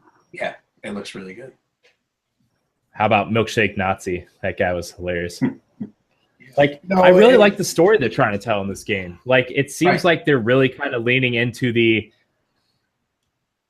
comedy, I guess you could say. Like, the game looks hilariously dark. Yeah, it'll be hilariously dark, I think. I really do think. And, like, I was listening to Game Informer this morning, and they had an interview with one of the developers, and they called it wheelchair combat at the beginning, where like he wakes up, and they actually had somebody in a mocap suit with like a Nerf gun shooting the gun so they could get the physics of the wheelchair right. And I was like, this is amazing. Like, who goes through that much effort to try to make a kind of an on rails section feel realistic like a wheelchair? Yeah, that's crazy. Yeah. So like that was the only thing that really interested me from the Bethesda conference, though, was Wolfenstein. And Evil Within for horror fans looks really, really good. I'm not even a horror fan, really. Like, I like the horror action genre, like Resident Evil. Yeah. But yeah, I was like, dude, I want to play it. Hey, is that the Phoenix Overdrive Extra Life thing? Is to get Becky to play Evil Within? We did talk. You know what? Send us a message and be like, hey Becky, you should play Evil Within 2 for your extra life goal this year, since you didn't meet your goal last year for Resident Evil 7. I feel bad for Bethesda because their games like leaked. Like right, you know, like so much of their stuff did leak, but still their presentation was quick. So when you boom, when you watched the conference, you were like, "Well, I already knew about this. Like there were no surprises. Had it not leaked, it would have been more exciting. I still felt they did a good job with their content. They did a really good job with their content. I would have liked to see maybe like another crazy. I would have liked to hear more about. We've got DLC for Dishonored. I would have liked to hear something maybe about Prey.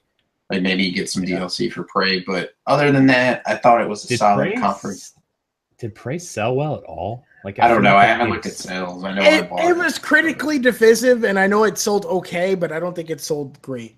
Like it was one of those things where I feel bad for that studio, like Arcane in general, and I know the Prey team was different from the Dishonored team, but like they do such good work, and it's like they don't sell. It's just because you got to figure out who is it for. Like that's really the problem is who is it for. Yeah. You know, it's really just who is it for. Like I know with Wolfenstein, I lost my shiz. I was like, oh my goodness. It was good. Yeah. It was good. It was good for Wolfenstein. Like you can't like see even Ray, given the other Ray, my photographer friend. You know, he's just like, well, it's Wolfenstein. And then I mean, just like hey Moose, you're gonna buy that PSVR for Skyrim VR, aren't you? No, you say you're not. No. You say you're not, but you're gonna do it. You will. I will not play Skyrim on a rock when they put it on a rock in 5 years. Okay, no. I think Moose will buy Skyrim on Switch before he buys the VR headset. Corey, have you played the first Wolfenstein? Yeah. Okay. Have you played the Old Blood? Or is it the New Order was the New Order was the regular, and then the Old Blood was the DLC. Okay. I got partway through the Old Blood. Didn't finish it. I need to go back and finish it though because it was fun. I need to finish them both. So I haven't. The New Order, you need to get through about the first hour because that first hour drags real long. But like after that, it's awesome. It's like it's really awesome. It's a little graphically janky though because it came out on PS3 and 362. But like, did it?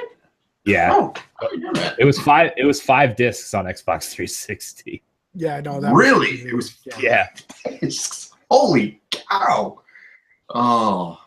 Yeah. Do you remember how much? You remember how much of a train wreck that Skyrim was for PS3? Like that was bad. It was terrible. Sadly, luckily I don't because I played Skyrim on 360. So no, I do not know the train wreck. And I was expecting a train wreck on PS4. I've still played Skyrim for 45 minutes. It's understandable, Corey. I mean, it's only the greatest game of all time. I don't like good games. Everybody's already made it clear. Anyways, so Bethesda, I mean, you know, they showed some stuff that they showed. They showed more on the Morrowind expansion for Elder Scrolls Online, which was expected, and everybody's expecting another Elder Scrolls. And I think personally, with Elder Scrolls Online on the uphill trajectory that it's going, because I think it's gained more players. Like going from PC to console, and then they especially with the Morrowind expansion. And now with the Morrowind expansion, it's going up. It's on an upward trajectory. When it starts plateauing and then even coming down, that's when you'll see them say, okay, we can keep supporting this. We'll keep supporting Elder Scrolls Online, but now it's time to introduce something new in the Elder Scrolls universe, and that's when they'll drop 6. Yeah. So, and personally, freaking make sure the game doesn't have bugs. You know what I mean? Like get those bugs out of there. I don't want bugs like I had in Skyrim. Like get them gone and keep polishing the game, you know? So yeah. Plus, didn't they say that the next game from that studio is going to be a new IP? Like the one that did Skyrim? Yeah. That's see that wouldn't surprise me either. So and I don't know, the rumor was like it's supposed to be a sci-fi time travel game where like it connects the Fallout and the Skyrim universes and stuff. It was like this weird thing like people were talking about, but yeah, no, it's one of those things where Bethesda makes good games. I was really hoping to see some more info, but I mean they want to concentrate on Bethesda's the one I got to give credit to because they want to concentrate on giving us information, trailers, gameplay of things that are coming out this year. They're not like, hey, by the way, you are going to play this in 2-3 years. No, right. By the holiday season, you're playing. You're playing it. It'll be in your hands. You can buy it. Go do it. Do it now. You know what I mean? Where that's one complaint that I had to have for Sony. where it was kind of like the last couple of years we keep seeing the same rotation of games. Mind you, they held back, and maybe they could have like changed the way they did things to give us something more exciting other than, we already know God of War was there. Like Uncharted Lost Legacy, check the background behind me. I love Uncharted. Uncharted is like one of my favorite game franchises of last generation that started last generation. Like Lost Legacy, it's like, awesome. All right, when am I going to have it in my hands? Yeah. God of War, awesome. Well, Horizon Lost Zero Dawn Legacy DLC, August. It's August 29th, isn't it? Yep. So they finally... You have a date. Yeah. You've had a date for like the last 2 months, haven't they? Yeah, it's been... They said it was supposed to be summer before. Summer or whatever. So technically that's still in summer. But like Horizon Zero Dawn, great thing because I can play that this year. But Detroit Become Human, when are we playing that? You know what I mean? And it's just Bethesda. I like that about them because they're like, you're playing this year, like you're good. Oh, holy crap! We have a guest, Captain Canada. Aye, Captain. What's going down? What did you think of the Bethesda conference, Matt? Well, it took place at 2 a.m. my time, so I couldn't really watch it live. I thought it was really good. Well, I liked what they showed, but the conference was not that great. Yeah, we were talking about that if they didn't have the leaks issue, that it would have been a lot better conference than what it was. Yeah, possibly. It's like the content was good. Same for like E3 in general, basically. Not a lot of like pop, but the content overall was really good across like the PC gaming show, Bethesda, pretty much everything. I didn't even watch the PC gamer show, which I feel like I probably should have, but whatever. There was some good stuff on the PC gaming show too. That's good. Age of Empires is coming back.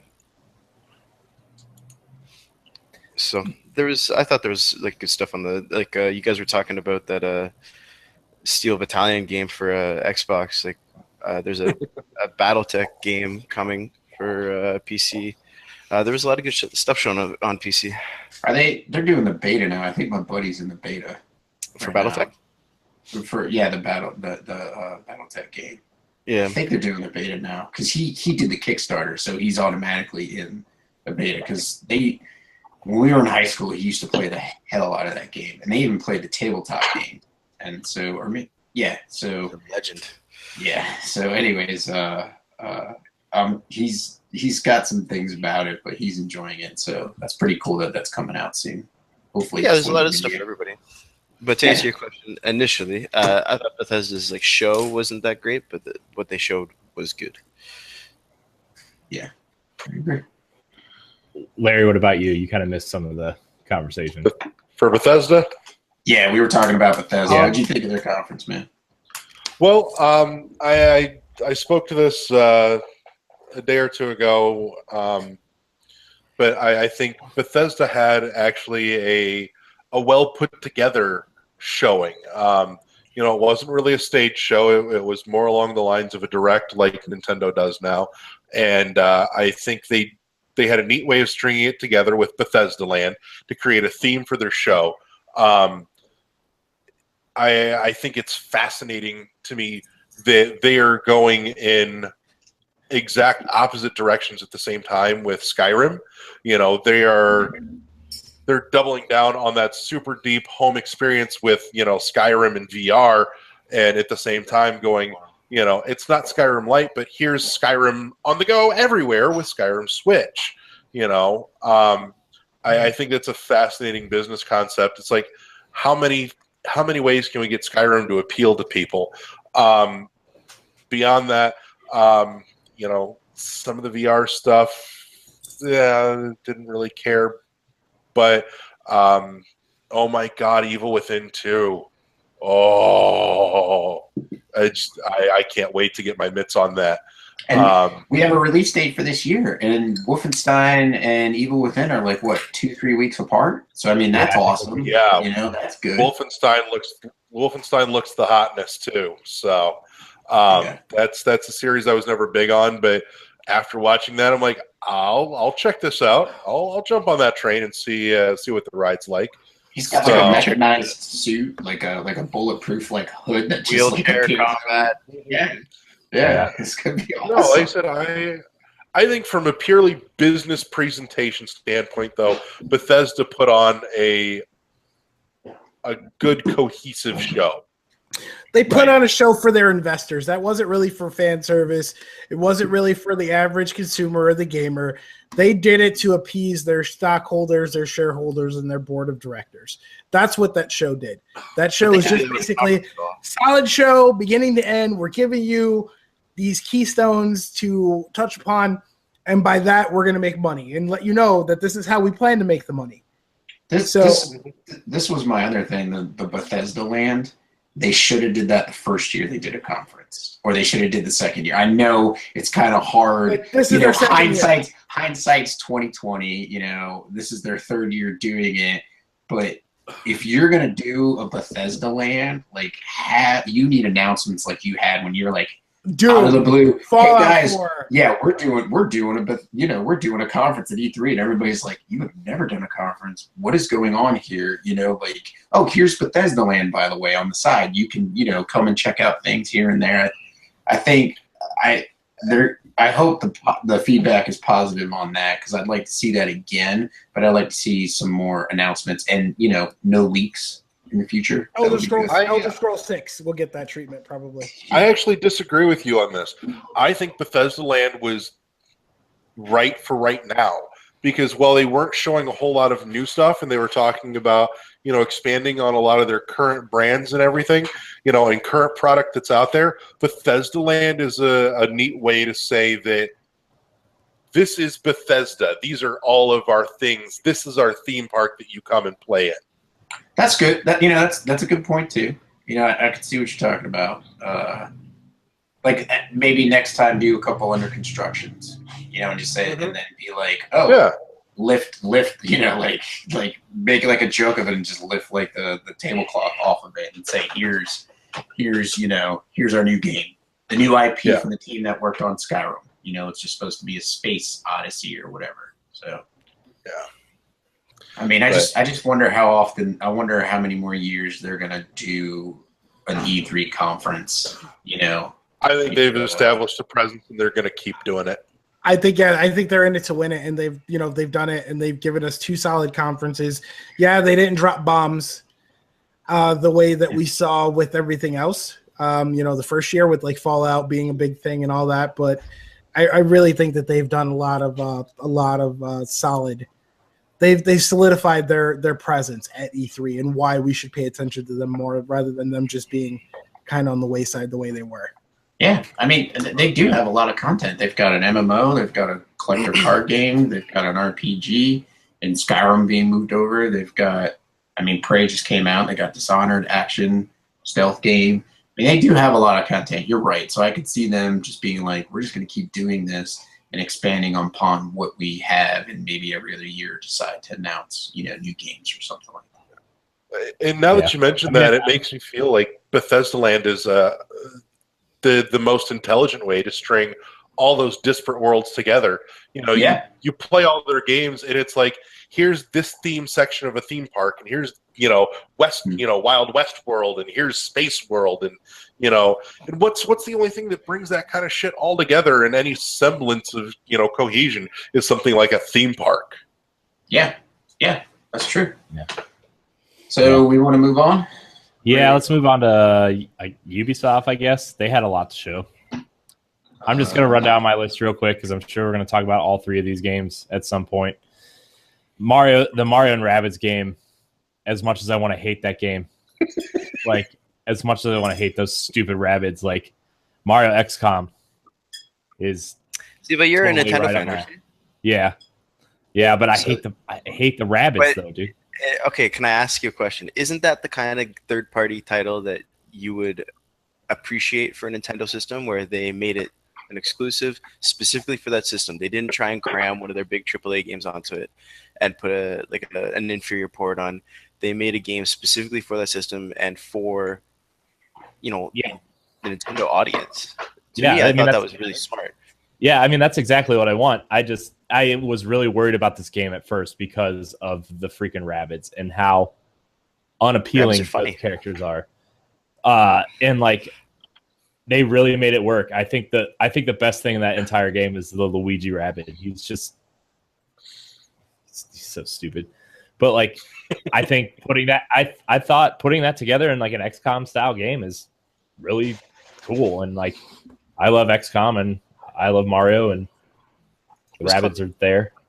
So yeah, I'm really glad. Like Ubisoft looks like they really put a lot of work into this game and a lot of thought into how the mechanics work. And like it doesn't look like an easy game. Like it looks just as complicated as in the audience. I And, know. It looks like a game that they actually put some effort into. So I hope it's a game that Nintendo fans support. Yeah, and it's out in August, so like it was like announced to release is relatively short. So, but the other things that Ubisoft showed off that weren't at the other conferences, South Park looks really good, and I know everybody's gonna have a lot to say about Beyond Good and Evil 2. So, Ubisoft probably the second best conference of E3, I think, in terms of games I want to play. Just I don't know. Ubisoft seems so different from the other. They seem so different from the other companies. Like, you know, EA, it has to be a big production out of everything. Activision's in it to make money, and you know all these other conferences, whatever. Like Ubisoft, the developers were on stage or like in the audience or whatever. They showed a lot of heart in the games they were creating. You know, I don't know. I just feel like Ubisoft's kind of a different developer in terms of like how they present themselves and what they're giving us. Yeah, then we saw Transference, which was that whole thing that they worked out with Elijah Wood. I thought that was kind of interesting. It was like a mind trip, acid-y kind of thing.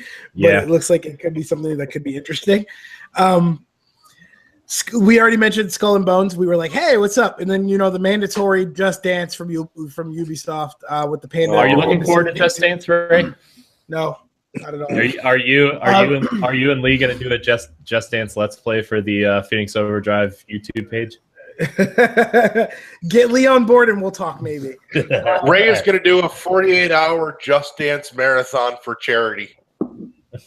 Oh, goodness. All right, you signed up, Ray. I heard it.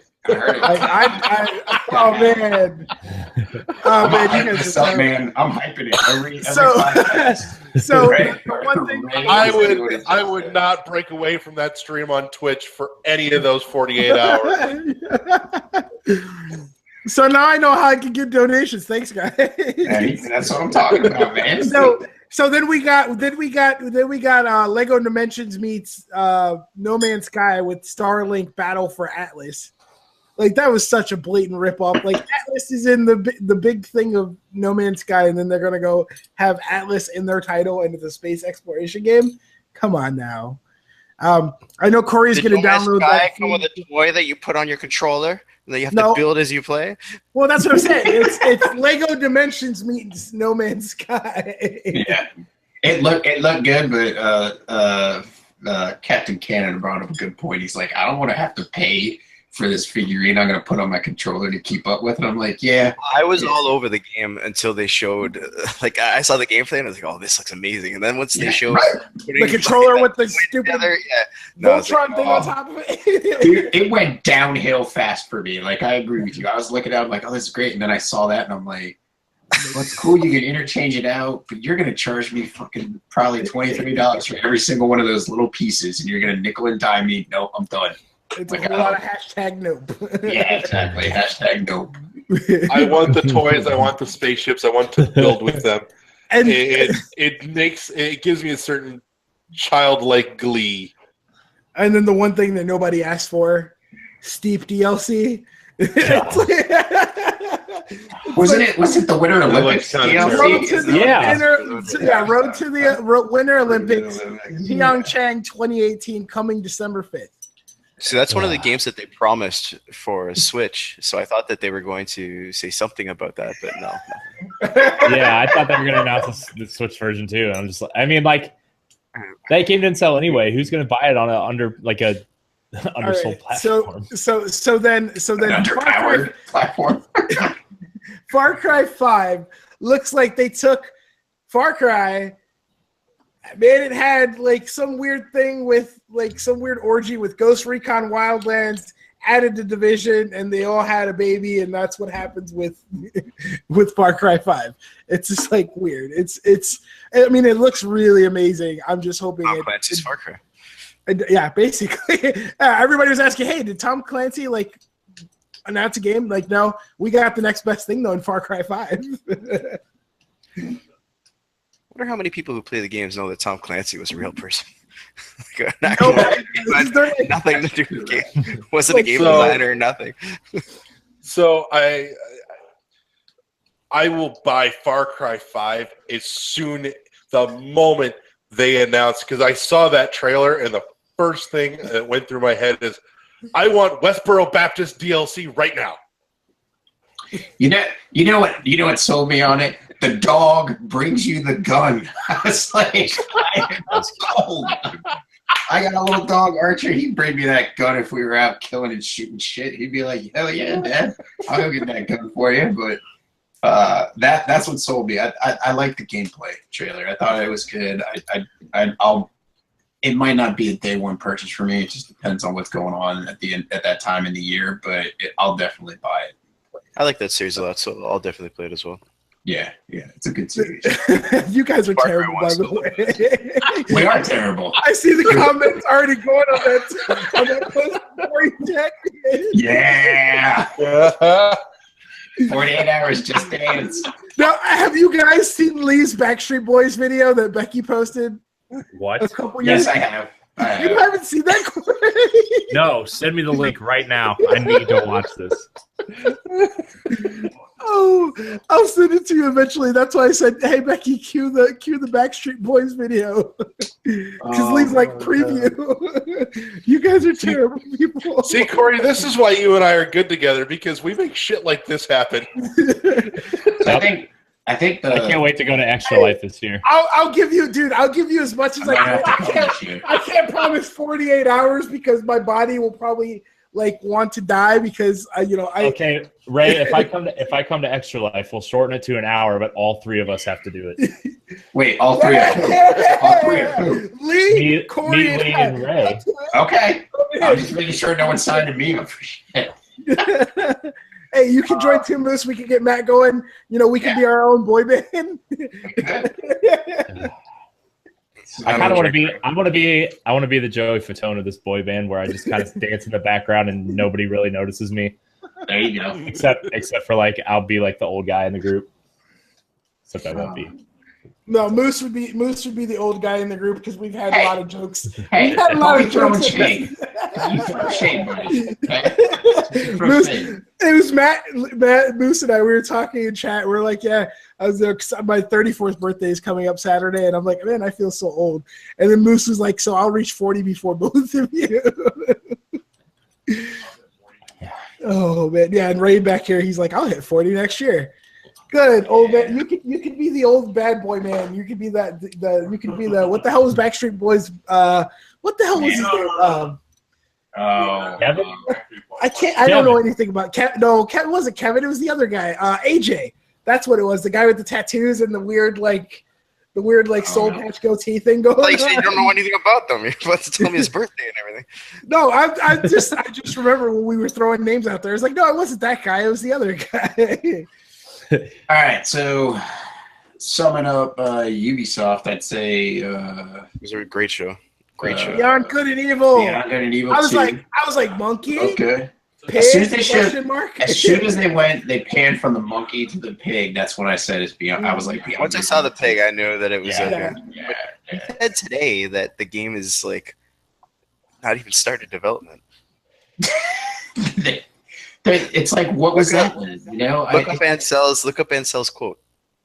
Yeah, he said something like the game is it's still in pre-pro. Yeah, they threw together the trailer for they have all their ideas down on paper. And it's Larry, I'm already regretting. I love you, bro, but you're already making me regret this decision. I'm gonna preface this here. It's gonna be $50 per hour. Donation, not just $50. Oh, no, it's a flat $50 total rate. No, I'm bringing $1,000, so you have to do it the whole time. Yeah, I like that. I like that a lot. Larry's making me regret this decision to put on the show with him tonight. Yeah, So, that's the, like that. Oh, That's I what, am the king of bad decisions for people. it's like mistakes were made. What the hell? like what they're doing with Beyond Good and Evil 2 is kind of like what happened with Borderlands 3. Like they're like, hey, come help us like develop this. We're looking for, and I understand, like I'm sure Gearbox isn't like all like development, but that's kind of like what Ubisoft's doing. They're like, hey, join up right now and be a part of the community that helps develop this game. And it's like, yeah, like it's a long ways out. It's gonna be a long way. Generated. It has a character creator. It's multiplayer. Yeah, it's gonna be a long way out, man. It's gonna be a long way out. I feel like this is a 2019 game at the earliest. Like, it's going to be out there with it's going to be Beyond Good and Evil and Death Stranding are going to come out on the same. I'll bet you it'll be one of the games where it's like 2020, 2021, where it's on both generations. Like we've got new generations of consoles, and it's why the consoles aren't confirmed, because they're not coming out on this generation. Yeah, exactly. They haven't been made yet. Somebody made that comment. I saw that in one of the groups I'm in. They're like, yeah, they didn't confirm it because the consoles haven't been made yet. So, but. All right, so that was Ubisoft. I thought they did a decent job. I'm not a huge fan of a lot of their stuff, but Beyond Good and Evil 2 looked good, and Far Cry 5 looks pretty dang good. So yeah, I'm really looking forward to seeing how South Park turns out too with the new development team and stuff. Yeah, I need to play. I'm hopeful for South Park. I thought Stick of Truth was freaking hilarious. That's because Corey's going to kill his phone playing Phone Destroyer. It's literally going to destroy his phone. Probably. Well, I think I haven't played Stick of Truth. I played a little bit of it. I haven't played it completely, but what I played was a lot of fun. So I'm looking forward to what they're going to do, like with a superhero instead of a fantasy. We're going to go superhero game. So I think it'll be good, and I'm glad they delayed it. I wonder how. I wonder how the grid-based tactical combat's going to be too now, instead of the Paper Mario RPG style stuff. Like, yeah, it's going to be more like tactics-based, so that's going to be interesting. But you guys want to move on to Sony? Sure. Some PlayStation talk. Sure. Let's talk about the technical issues press conference. Yeah, I mean, I could like. The sound, I was like, what's wrong with the sound? I tried switching streams like 3 times before I realized it was fine. Sony. Yeah, it was fine on PlayStation on the YouTube stream, but it was bad on Twitch. I had to switch from Twitch. I had freaking translator. I had a translator while Sean was out. After some of the trailers and Sean came out, there was a Spanish translator, which I don't have a problem with. I just don't need to hear it because I can understand what he's saying. And so I had to switch from like we know your language. To Twitch to YouTube so that I could actually like not hear him talking over what he's saying. So, but anyways, it was a little rough. Spanish translation, Sean. Dude, it was. I'm like, what is going on? And like you said, Corey, the sound. Like when I was watching I'm gonna get Uncharted: A Lost Legacy. I don't need to see a demo of it. Like I'm gonna pick it up. But watching that, I think Lost Legacy looks better than 4. And the volume is so down low. I was like, what the heck is going on with this crap? So there were definitely some technical issues. But yeah. I'm excited for Uncharted though. I think like the 8-hour campaign-ish. I think that's what they said. Like that's not bad. 8-ish hours. Yeah, that'll be cool. I think that's perfect because I thought Uncharted 4 the game was I enjoyed it, but I mean I think we had this I don't think it was too long. I think they could have kind of figured out a way to kind of bring everything a little bit better, a little like it was a cohesive story, but it just kind of like those parts where they were fading in and out and back and forth. It was just like a little tighter would have been a little bit better. I thought Uncharted 4 was the best of all of them, but the main complaint I heard was pacing, like not the length, but like the pacing. Just the pacing. Yeah, exactly. Like bringing it all together cohesively. Mainly the flashback sequences. Yeah.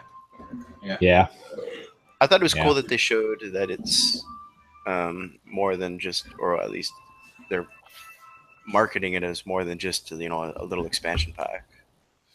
It's not just like a 5-hour DLC. Yeah, it is. It's pretty hefty. So I mean that's pretty cool. So that's good that you don't have to have Uncharted 4 to play it. So I'll be looking forward to that. I do like that Sony's doing that, releasing these $40 games like Ratchet and Clank. I think was $40. Is it Knack 2 going to be a Knack 2 is $40. You're right. I was just going to say that. 40, yeah.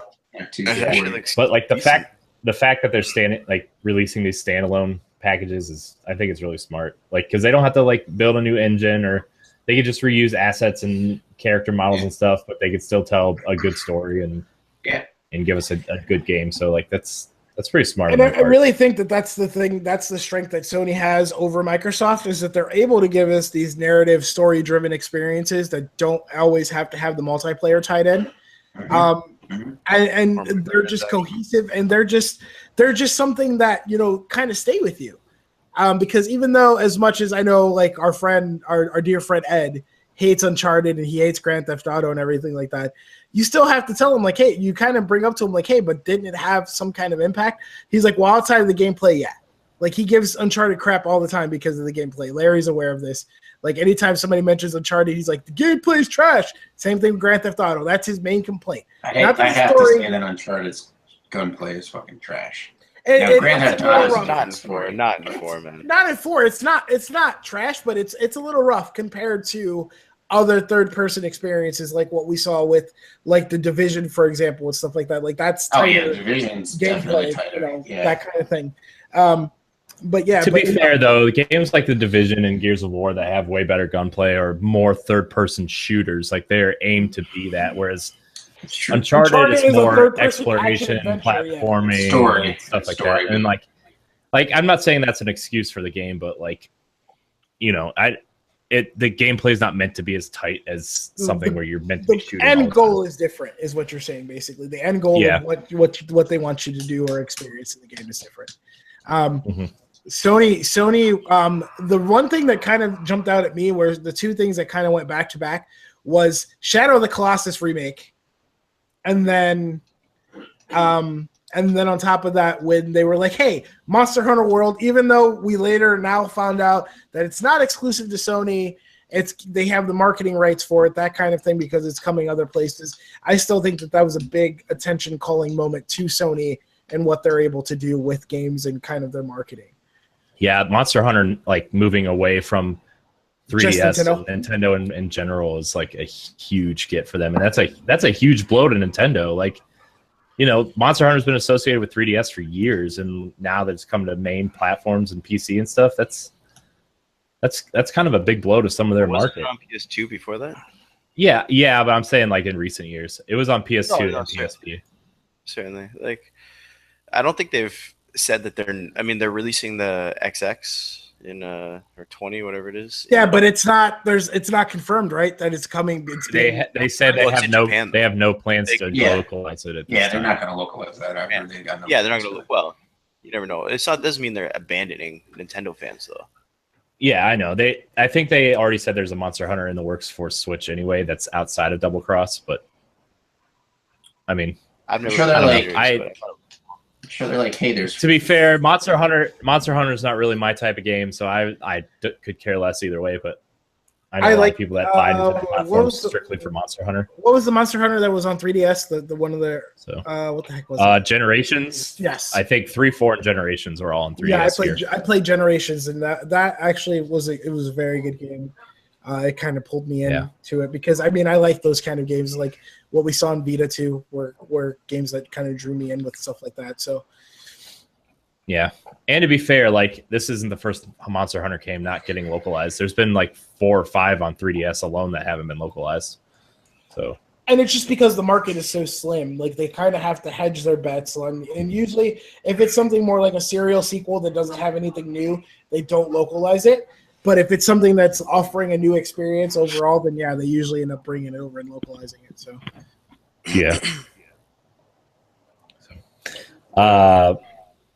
I think God of War showed amazing. Like I think that game running on a regular PS4, not a PS4 Pro.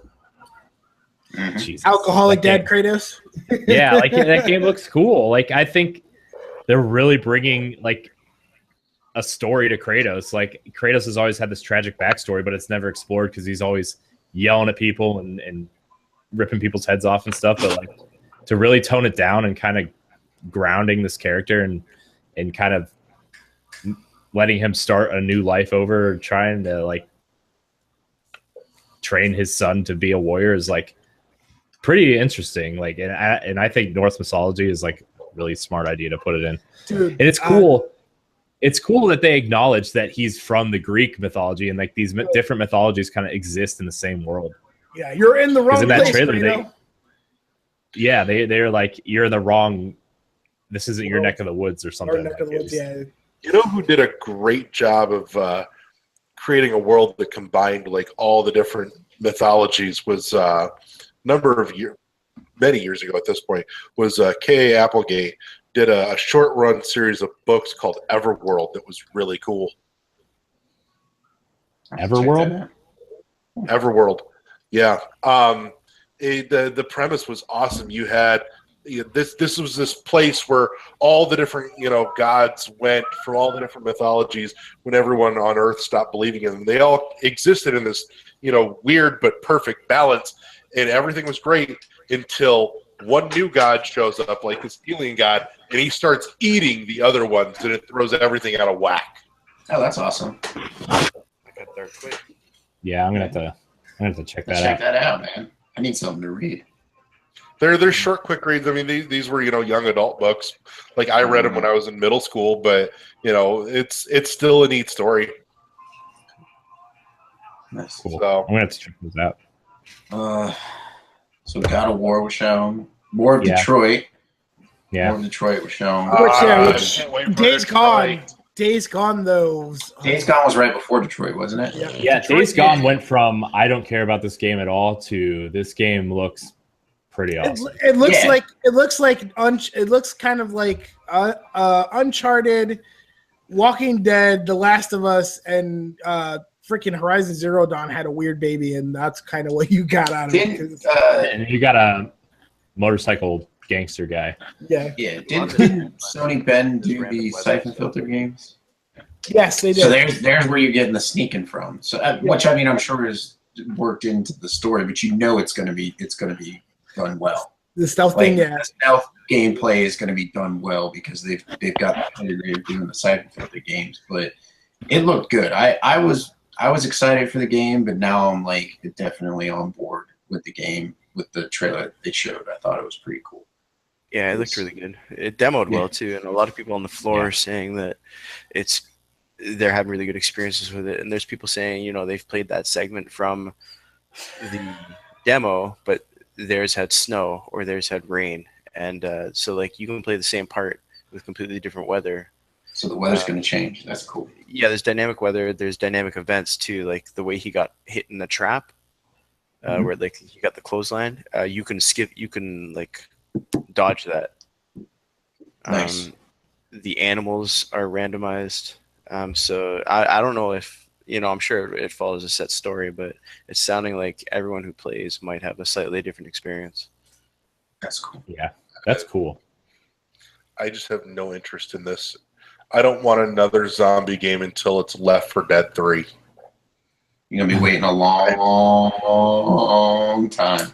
That's okay, because in the meantime, I am so sick of seeing zombies and everything.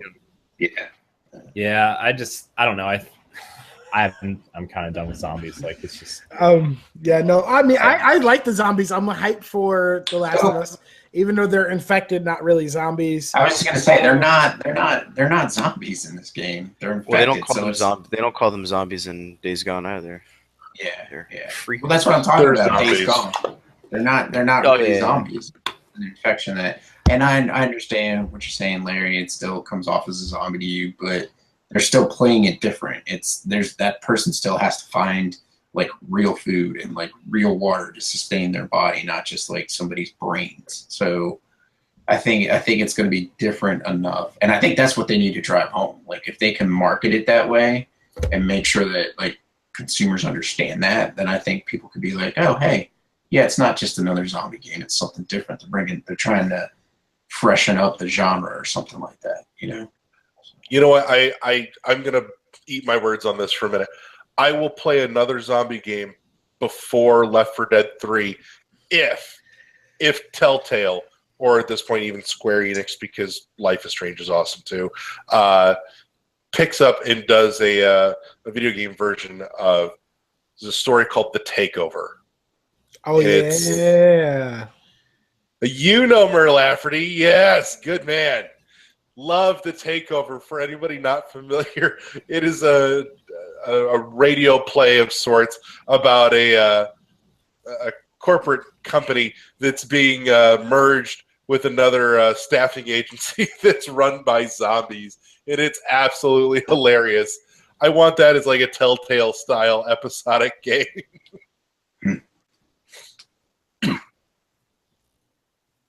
Interesting.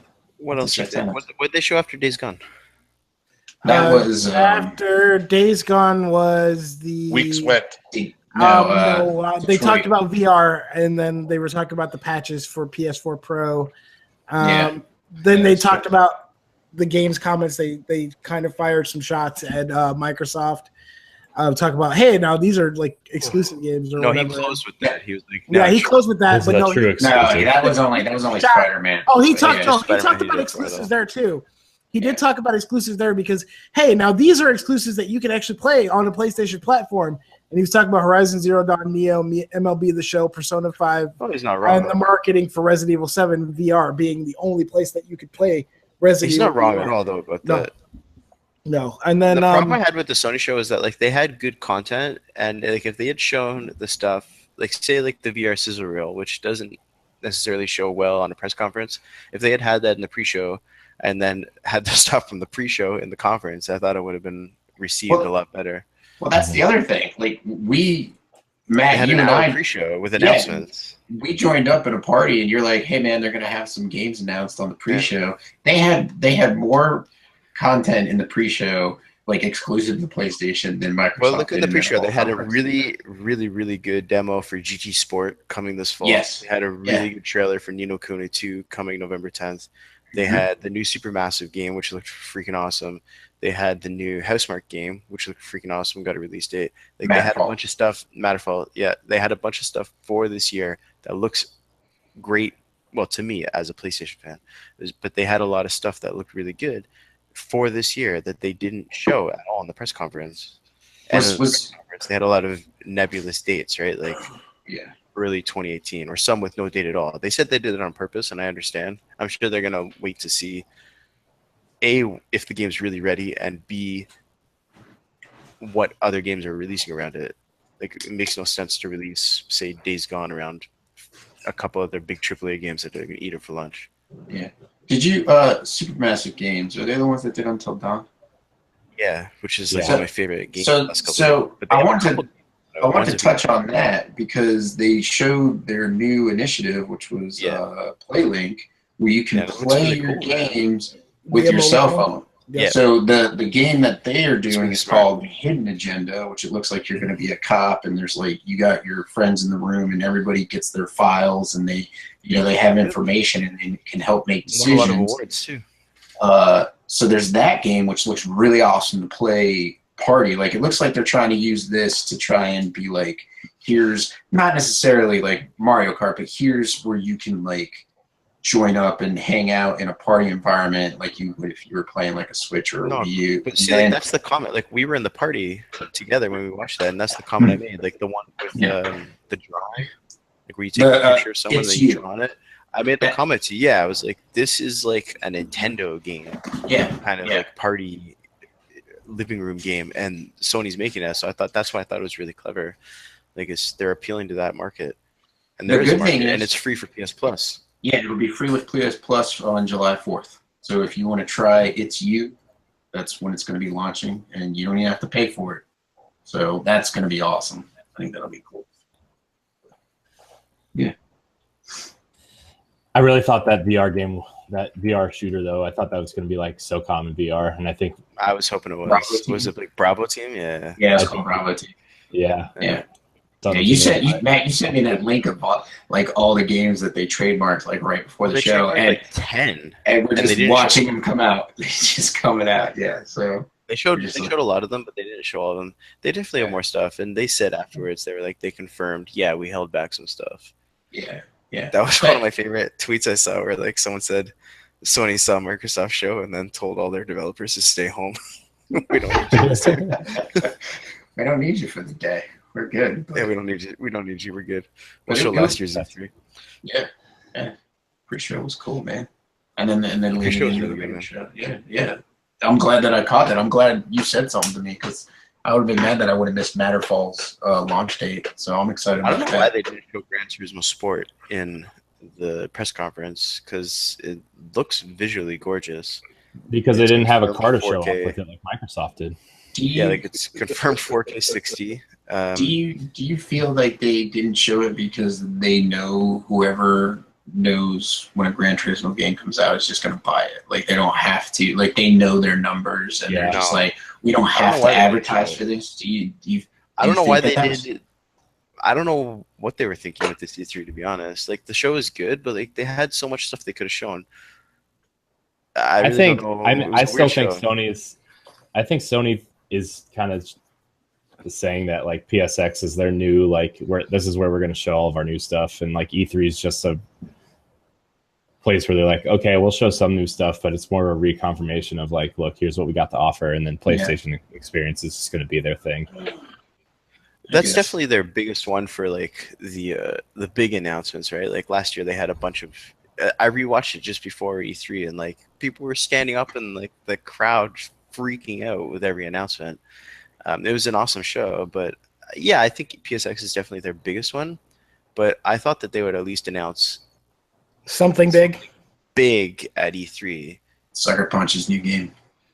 Well, they'll probably save the GameStop's coming, though. PSX. Is it, Like they could have shown. isn't Sucker Punch? I'm sorry, Matt. No problem. Isn't Sucker Punch? Aren't they a European developer? No, No, they aren't. they're out of Seattle. They did the Infamous one. All too, right, so, you're right. yeah. I don't know what I was thinking. Okay, yeah, you're right. Infamous. Like Ansel confirmed that Wild, because a lot of people were like, "Is Wild canceled?" And they're like, "No, we're still working on it." So they'll probably show that. He said they have news later this year, and all the Sony execs have said we have news later this year, which read between the lines, it's either Gamescom or PSX. Or Paris Games Week. What about Tokyo Game Show? Tokyo Game Show, Paris Games Week. They released they do TGS, but they don't announce like their New big stuff, stuff for the. Well, they announce new stuff, but they don't typically announce Western themed titles there. Okay. Yeah. Like What mixed about- where you get what all about the VR stuff? like, Are you Eastern guys- themed stuff. You guys sold on any of the VR stuff? No, I don't. I'm not care sold about on. VR I'm not at sold all. on buying the headset, but I think that people who own it should be happy with the stuff they were showing, because a lot of people were saying Bravo they wanted full team. games. Yeah, Well, Moss. you get Skyrim. Bravo team looks so Yeah. generic. It does look generic, but it's But like it Generic could be- shooter is generic shooter. Skyrim Yeah, but VR. I think. you know, I mean, you also have to remember they were doing SOCOM and stuff like that, so it may just be like a kind of weird thing, like SOCOM, kind of like a VR SOCOM. A lot of people really like I mean- Farpoint. That did really well. For I'd be them. okay if they brought back SOCOM. I mean, it's. SOCOM at least had some personality. Yeah. I think a lot of VR stuff still looks generic though, because I think a lot of developers are still trying to figure it out. Moss Dude, looked like- good. Sure. Moss it was. Moss looked good. Moss looks Moss really looks good. cool. Yeah. I saw that and I had flashbacks to my childhood of reading the Redwall What was books. the supermassive ones? What was the supermassive inpatient? The inpatient. Yeah, That the one looked really Impatient. cool. Yeah, that looks cool too. Yeah. But I think Skyrim VR is their big one, and the Doom VR thing got confirmed for PSVR as well. Yeah. So that'll be good. That'll be good. Yeah. Well, Sony are all in on VR, and Microsoft said Xbox One X doesn't support Wasn't it anymore. that like the big thing? Was like, hey, we're building the Scorpio for VR support, and then it didn't Doesn't even support support it. AR Apparently, it doesn't stuff. support it at all anymore. So I know. Who knows? Yeah. Who knows? Because they were supposed to have the deal with a Bethesda headset that Fallout VR was coming to Scorpio, or something along those lines. Strongly hinted it, and now apparently it doesn't support it at all.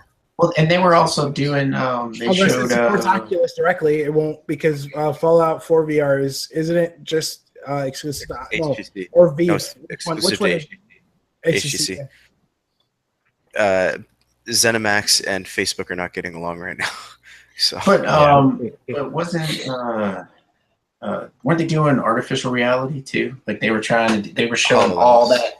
the HoloLens. They were showing freaking Minecraft AR, and I'm like, what are you freaking doing? That was already well, that was on PC. Well, it's its own contained unit actually.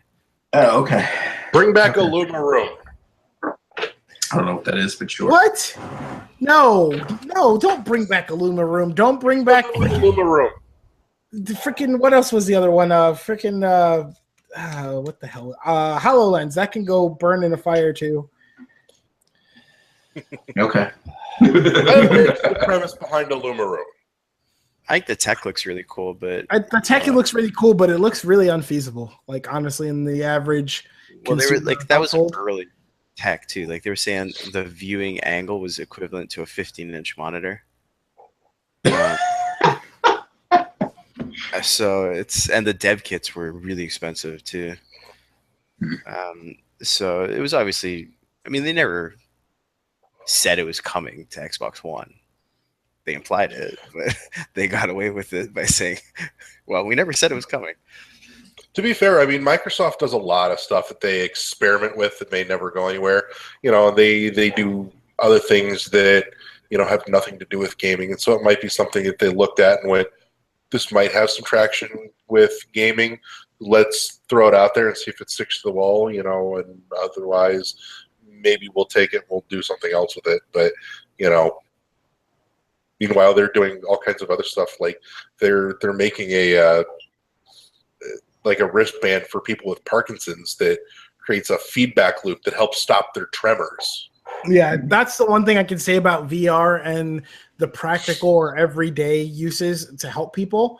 It's amazing because, I mean, you're looking at, I know there was something recently that they were showing about how surgeons use VR and the video game technology to train for really intense They've been doing that surgeries. since the 90s.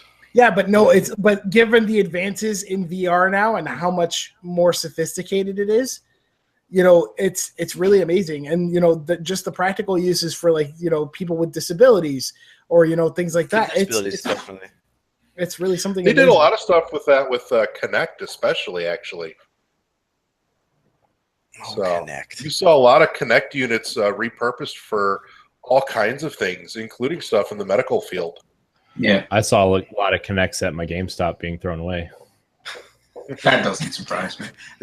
I have one in my garage I should probably just throw out. I have the We went to the 361 and I Museum have of the Xbox One Kinect.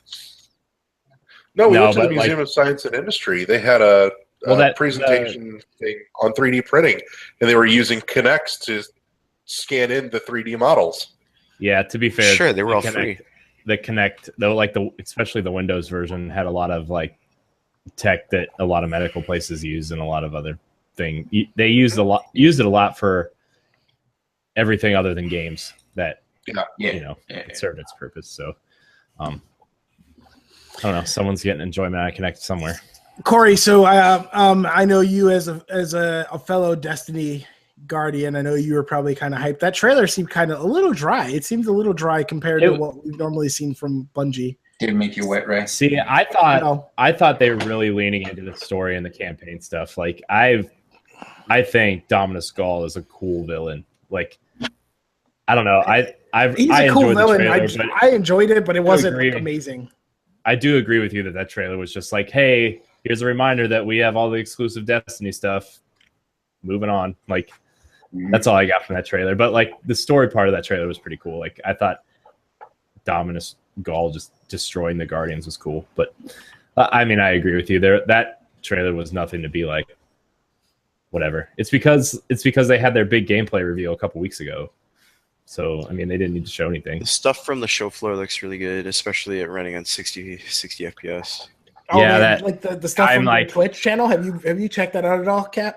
I watched the PC footage and it looks fantastic. I'm not a big Destiny guy, but seeing it at 60 frames a second, I think it could drag me back in.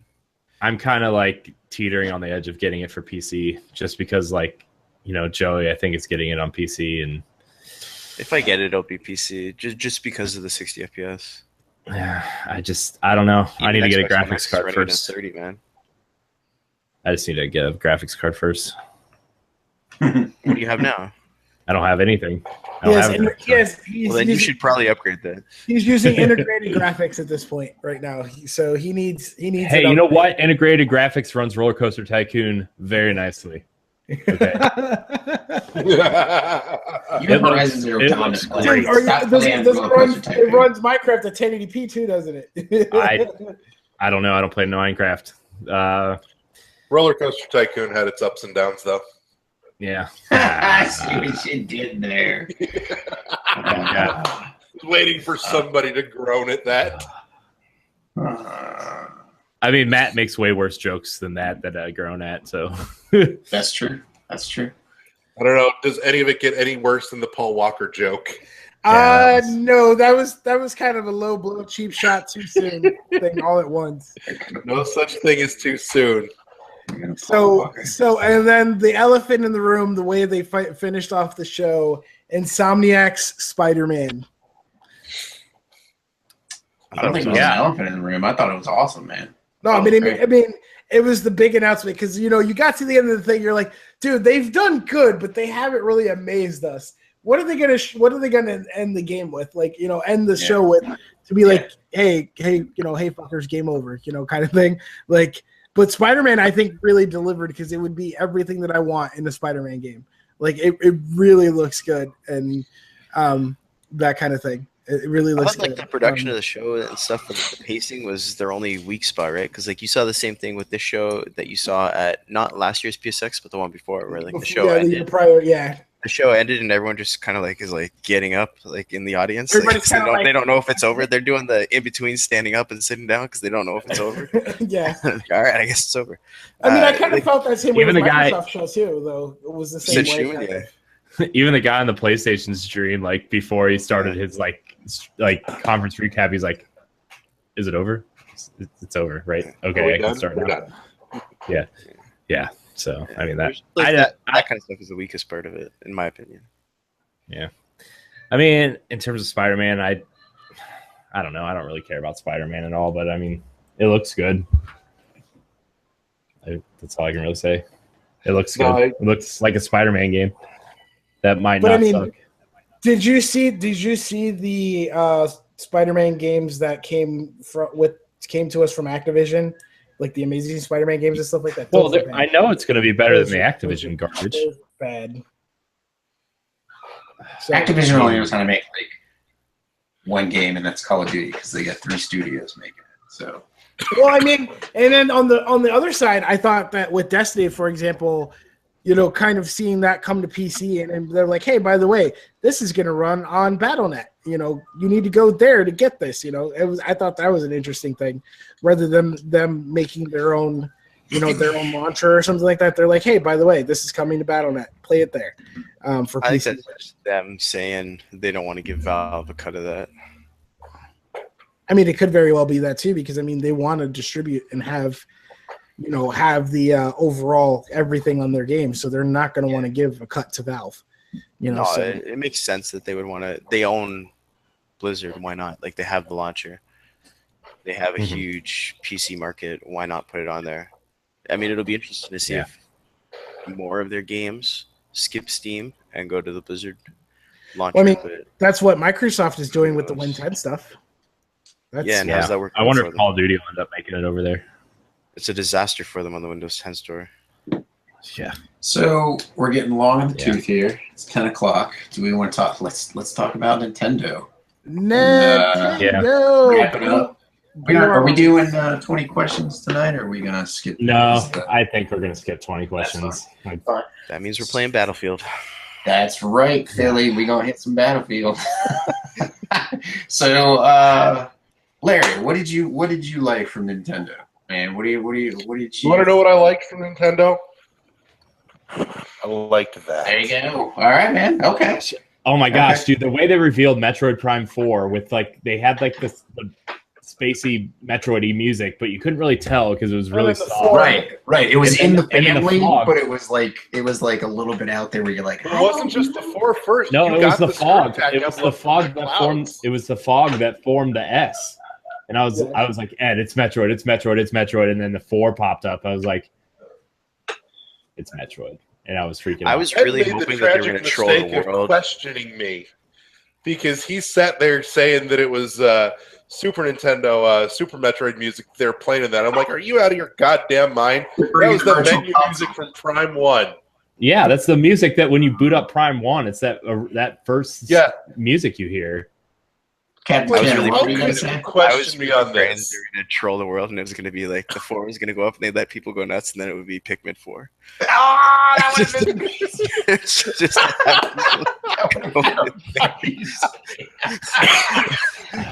Which I was I really would, hoping they'd do that, but I wouldn't. which be people wouldn't opposed have to been Pikmin upset 4 about, either. but everyone was expecting Metroid, right? Yeah. I mean, I wasn't expecting Metroid until I saw the font, like the clouds form the Samus S, and then I heard the Metroid Prime music play.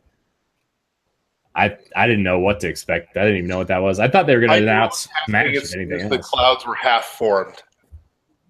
Yeah. I thought it was awesome that they announced it, but at the end of the day, all they showed was the title screen. That's Yeah. all I need. That's I mean, all I need right now. Not made by Well, Retro, so I know it's not even made by It's Retro not either. being done by Retro, but keep in mind that Retro Studios as it exists now is not Retro Studios as it existed through the Prime trilogy. So Because they're all many of, armature now. where they go armature, yeah. yeah, This- they you can left say the same gone about different Rare as directions. well. Some of them went over to 343, which is why you saw a lot of the art direction in Halo 4 very reminiscent of Corruption, because they went and worked on that as well. You know, some of them went and worked on Recore, but yeah. So but the thing is, it's still being headed up by Kensuke Tanabe, who led Prime 1, 2, and 3. So he's just curated a new. The word is he's curated a new team in-house in Kyoto to do Prime 4. And even though all you've got is a title screen, you can almost guarantee you know what's happening, at least part of the story for Prime 4, because there is one loose thread from the end of Corruption, and there's he's gone on in interviews and talked about the fact that if there's ever another Prime game, he wants to get into the story and the connection between Samus and Sylix, who chased after Samus as she was leaving Elysia in her gunship at the end of Corruption. You saw the interview on IGN where he pretty much confirmed that's the story of 4.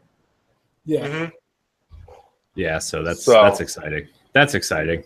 I need to go back and finish I need to go back and play those again, I should say.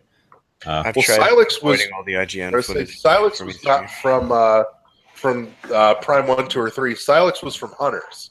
So he was one of the side characters from that, which, by the way, for anyone that knocked Hunters, you played it wrong. There's a correct way to play that game that does not kill your hand.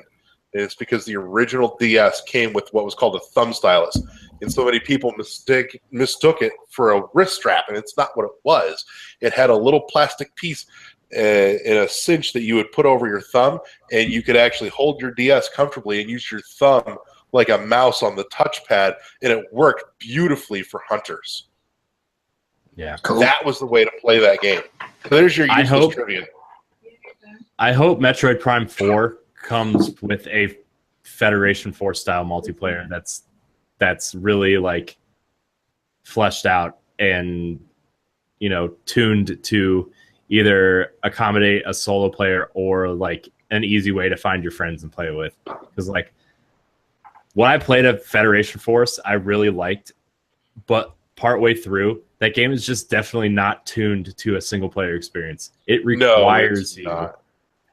Like the second boss, I felt so underpowered, and like they even give you that boost if you're playing by yourself that you do double damage and half health, and it's just like I can't do this by myself. This is ridiculous. Yeah. But I really do. I really hope they do have some sort of like Federation 4 style multiplayer. Like you go out and fight bosses and you get loot and you upgrade your bounty hunter to take on the next boss. Like I think that would be really cool. Yeah. No, I mean, as long as it doesn't impact whatever they have in mind for a single player, if they want to do some weird little offshoot, that's fine. But I'm perfectly happy with just a single player campaign in Prime 4 at this point. So yeah.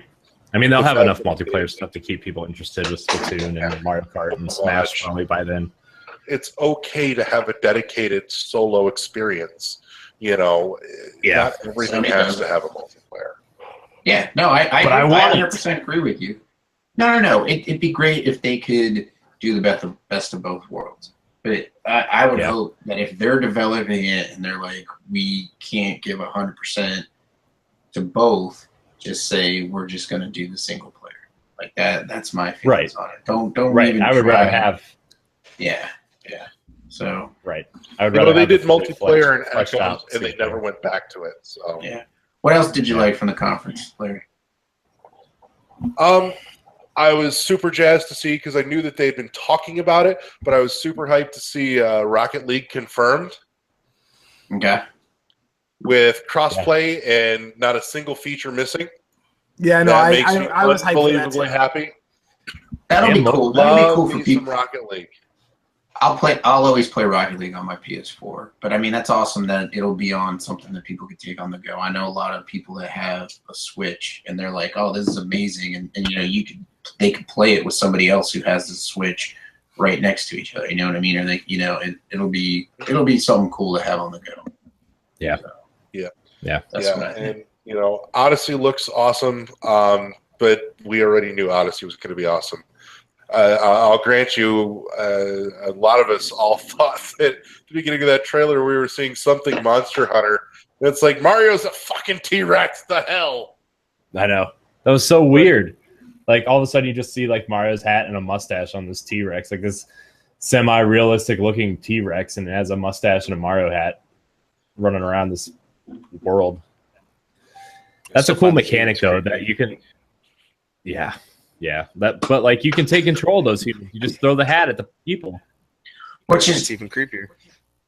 I saw, like, when I first saw Mario Odyssey, it's one of my 3 things from Nintendo. But when I saw it when they had, you know, were showing off the Switch, I was like, like, it's okay. But now watching this trailer and watching some of the gameplay stuff, I thought it looked a lot better. yeah, no, that's what I was getting to. It looks a lot better than what I thought it was going to be, or what they were showing us when they were debuting on the Switch. And so it's just adding another title. And after the Nintendo conference, I'm like, okay, I really need to start looking at getting a Switch. You know, like, yeah, they have a lot of stuff that I'm interested in. For whatever reason, that game, every other Nintendo game, almost every other Nintendo game is regular retail price here, $79.99, but Mario Odyssey is listed on every retailer for $100. Yeah, That's kind of crazy, ridiculous. man. They haven't changed the that's price. probably a placeholder date, though. It's because, just like- weird for that one title, though. Yeah, Like, yeah. I mean, all the like other a stuff- lot of games that aren't out here, like Where at are my you at? GameStop, I'm in Canada. Okay. Captain Canada. at my Like Breast, At my- Splatoon 2, Arms, Xenoblade, all these other things are $79.99, which is our regular retail price for a AAA title. But Mario, I'm not saying it's going to be $100, but it's just weird that that game of all of them is $100. So is it $99.99? $99.99 at like Best Buy and EB Right. Games. Amazon has it for $95.82 with Prime. That's weird. That is really, really weird. yeah, that's really weird. But I mean, Unless like you're a gonna lot of do the Switch 100 games, when I pre-ordered my Switch, when I pre-ordered my Switch here, like all the placeholder prices were $99.99 for everything, even Yeah. Zelda. Like, It's the only game. with a and I placeholder. still think like Fire Emblem Warriors has a placeholder of $99.99, and like something else did too. I think it might have been Xenoblade, but I mean, it might. I don't know. That would suck if it was really $100. Though. I really don't think like that's how much they were for N64 games, but That's I because really you don't live in think it's- Canada. You need to move yeah, well, to America, it's buddy. expensive here, man. I don't think so. They won't let me across. They won't let me across the border.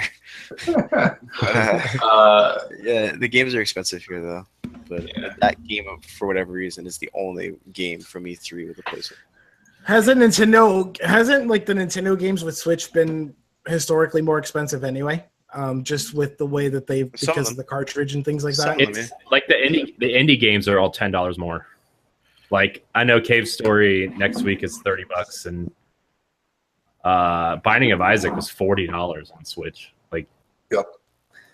It's because of the cartridge price. Yeah, it's because the for sure. Rhyme and price of the Axiom are all cartridge getting is hit with that too.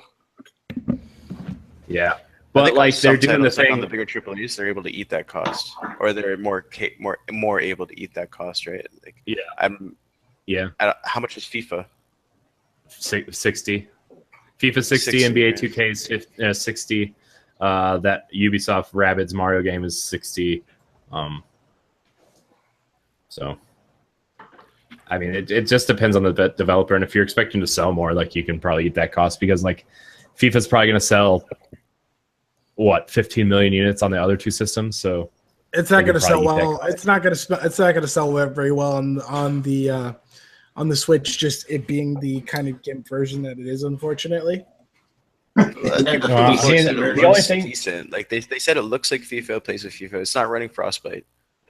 It's not running Frostbite, and it doesn't have all of the features that the other versions of FIFA are going to be running. I don't think that matters. The only mode. Yeah, I think the only mode that's missing is the Journey campaign thing. Is the only confirmed missing mode. For the most part, I think Switch owners are going to have to accept that they're not going to get on most of their titles parity with the other consoles. I mean, I've been accepting that since GameCube, right? And so, I mean, I think Nintendo. He's like, I've been accepting that since GameCube. I mean, I have. We also got it's true. Like, Kirby. I can tell you on NCAA football for GameCube, you couldn't throw it to as many receivers because it was missing a shoulder button. Like, and GameCube games also they had a smaller capacity, so they had to remove certain things or change certain parts of it. Yeah, and Switch is a hybrid system. It's nowhere near as powerful as the other systems. So yeah, so like I already signed up for this. They're going to get a different version, not necessarily a bad version, but a different version than you're going to get on PS4 or Xbox One. Yeah, I mean, I'm excited for handheld versions of FIFA and NBA 2K though. As long as they're done well and like they aren't shovelware, and then I think you should be excited for it. As long as they're not just trying to put something out there. Like even if the graphics are aren't that great, I mean they look okay or like a 360 game or whatever. Like that's fine. 360 games look good towards the end of their life cycle. So I think GameCube games still look good. Yeah. So what do you guys think of the one game people were like, that's a game nobody asked for was Kirby? And then they were like slyly like, hey, by the way, Pokemon surprise. Pokemon's coming to the Switch. And then they're like, but in the meantime, you get Pokken Tournament DX and you get Ultra Sun, Ultra Moon on 3DS, which actually was at their direct before E3. Personally, I don't care about Pokemon. I mean, I really haven't cared about Pokemon since Red and Blue, to be honest with you. Like, I mean, I'm happy it's coming and I'll probably get it just because it's a Switch game, and I really am interested to see what a Pokemon game looks like on console, like on a, I guess, full-fledged home console instead of a handheld. But like, I'm not anticipating Pokemon or Kirby. That Yoshi game looks really good, though. Yeah, Yoshi does look good. I think it's kind of surprisingly that they went with a different kind of feel to it, kind of like the direction is a little different. And they confirmed that Yoshi and Kirby are both running on Unreal 4 too. Yeah, which is interesting. Yeah. And then Fire Emblem Warriors, I'm hyped for that game. That would be the reason why I finally try to figure out a way to buy a Switch other than the other stuff that's coming. But I'm a big Fire Emblem fan. Corey knows this. Like Corey and I have had discussions about Fire Emblem. I just have this really. Ray's the only one I could talk about Fire Emblem with because he's the only one that's as big as a fan as I am. Couple of nerds. Dude, I'm on a show called Nerd Overdrive. What do you expect? I know, man. I'm just... Then the Legend of Zelda DLC, I think that looks really, really interesting. And then they're adding the Champion Amiibo to it. I want to know what the Champion DLC is. Like that's the most interesting thing. Amiibo. That big battery. I pre-ordered all the Champion Amiibo and I pre-ordered the Metroid Amiibo. Yeah, I pre-ordered the Fire Emblem Amiibo, but then it's like, hey, this is gonna be cool, but the other stuff I missed the window for. Yeah. I really need to clean out my Amiibo collection because like there's ones that I just really don't care about, and it's like you guys already talk about. Oh, I'm sorry. What? Go for it. No, I had an audio lag. I didn't realize he was talking. Yeah. But I mean, and then of course we already talked about it, but the kind of update on ARMS and then Mario and Rabbids Kingdom Battle. That game, I love XCOM. Like XCOM is one of those game series.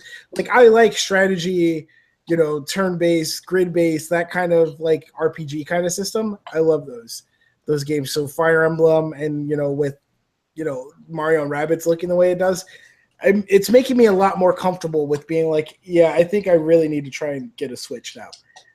In addition to, we're seeing Splatoon 2 come out here recently, I never thought I would say this, but there's too many Nintendo games coming out. There's one, like we discussed, there's one coming out pretty much every month. Yeah, let's see. The only month they missed was May, and even then it was Fire Emblem for 3DS. Like you got Zelda, Mario Kart, ARMS, Splatoon in July, Mario Rabbids in August, September is Pokken, October's Mario, Holiday is Xenoblade, and then you got Fire Emblem Warriors in there somewhere. Corey, you killed me with the pronunciation of Pokken. It's Pokken, not Pokken. I don't care. I love you, bro, but nobody cares about Pokken, man. When we were on, I said that and I kind of cringed inside. It's like, I'm sorry. I'm going to call it Pokken too. Pokken. Yeah, Pokken Tournament. So Pokken Tournament. Did you guys talk about how you can play as Link in Skyrim? Yeah, we didn't talk about it, but that's gonna be interesting. Yeah, that's the other thing. It's like you got really Skyrim coming somewhere. You got Axiom Verge is getting a physical release out there somewhere. That's in August. I really think it's a strange thing that we're not getting like the special edition of Skyrim. We're getting the regular Skyrim, but you got Amiibo support. I mean, I feel like if people are the special edition. Yeah, I was gonna say the carts are smaller. It's got 4 gigs of RAM. Like that goes back to saying to expect reasonable expectations for the versions of the games you're going to get on Switch, the third-party games, anyway. No, but remember back when we had that conversation when they first showed the logo splash, we're like, that didn't have the special edition logo. Yeah, no, yeah. Well, I mean, like people want the Switch version to take it with them. They don't want it to be graphically intense. They want it to take with them. Who cares? They want the portability. Yeah, they want the portability, which is understandable. Both, right? Like I think there's lots of people who maybe aren't aware of how far behind the Switch is from PS4 and Xbox One. So, I mean, you saw it on if you look on Twitter, every big AAA game that was announced, Switch ? Like people were asking for all the big games, Doom, Wolfenstein, Call of Duty, and you're not going to get those games. And the third-party games you do get aren't going to have graphical parity with those ones, which isn't bad because you get to bring it on the go with you. So I think that's cool that they're at least differentiating those versions. Skyrim, you get to play as Link. Like it's hopefully third parties will do that as opposed to just shitting a bad version onto the console and charging you full price. Yeah. Yeah, no, that's a lot of good reason. I mean, that's awesome. Just make it. If you got to do the 360 version. To be honest, if I had a Switch and I was, had Mario and all that stuff and Zelda, and I was like, oh, hey, I could pick up a portable version of Skyrim, darn right I'd buy it. So that'll be one of the games I buy on Switch to have it on the go. So. Yeah. I might actually play Skyrim now. I've only played like an hour of that game. So then I dropped my phone. Yeah, and then we had Treehouse dropping some stealth announcements too. The Metroid 3DS. The Metroid 3DS game. Yeah. And then the Mario and Luigi Superstar Saga Deluxe or whatever. Yeah, remastered or whatever. Sushi, what the fuck? They did the same thing that Sony did, right? Where they had their press conference, but then outside of that, they had a ton of announcements. Yeah, they did do that. Release dates and stuff. Yeah. Like, I don't know why Sony. They have a half hour on their E3 stage, not the press conference, but a half hour for Lawbreakers, which was a pretty big get for them, and that comes out in August 8th, I think.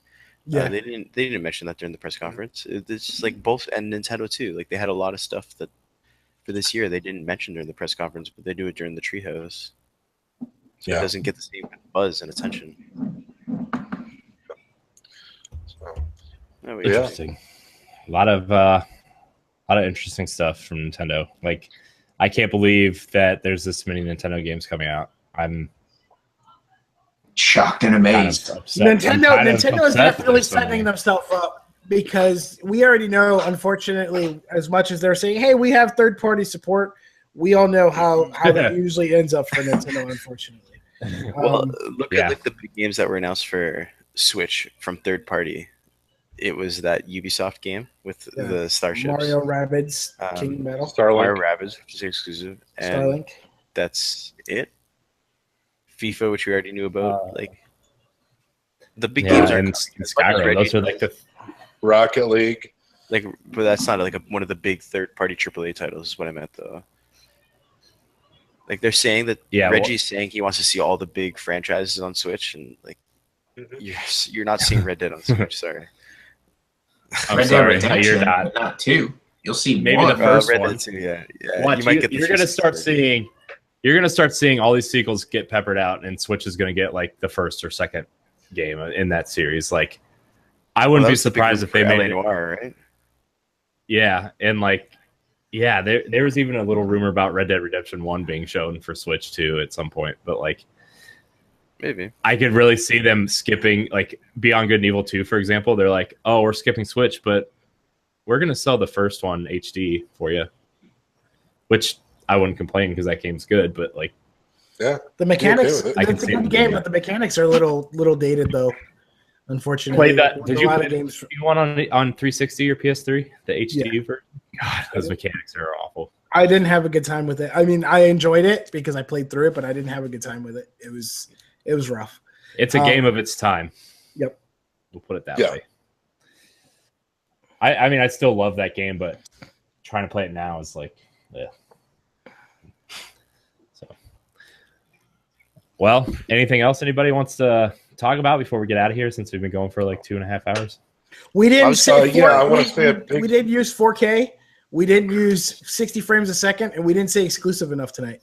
I'm sorry. Well, my camera doesn't record in 4K and 60 frames a second, so you're not going to be seeing this on Xbox Your One camera X. needs more teraflops. I know. Yeah. Lee didn't give me enough. teraflops. Lee didn't give me enough Lee didn't teraflops give on my enough PC. Well, you only need 6 apparently. Yeah. No, I got. Nothing I as got one powerful for as the this power of X.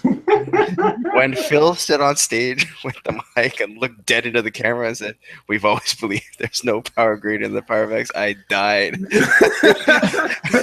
Oh, Phillips and I talked about that. We I was laughed for a good choked on 5 my minutes. water. after. I was dying. Oh my god. Whew. Oh, okay. That was actually my favorite part of E3 was to see all the games that aren't running 4K native 60 FPS on Scorpio. Yeah. No, I did have one Metroid bitch though. I am unbelievably pissed that I'm going to have to buy 2 copies of Samus Returns because I'm going to have to import one from Europe. Why? Getting all the good shit. Special edition. Oh, Europe's got a special edition. Yeah, that's our different. U.S. special edition is an oversized box with the soundtrack and a reversible artwork cover. Europe gets oversized box with soundtrack and 40-page art book and steelbook case and morph ball keychain and gold S pin. I'm like, you dirty bat! I'm gonna have to import, and I'm watching game.co.uk for when reserves for the special edition go up because they will ship international to me. I like how you added the Boston accent on it. So, That's some garbage. That's some garbage. That's when you know you're really angry. Last thing on the Nintendo stuff, though, I thought Xenoblade looked good. I think it Yeah, had Xenoblade looks amazing. really strong Final Fantasy IX vibes, which I'm totally all about.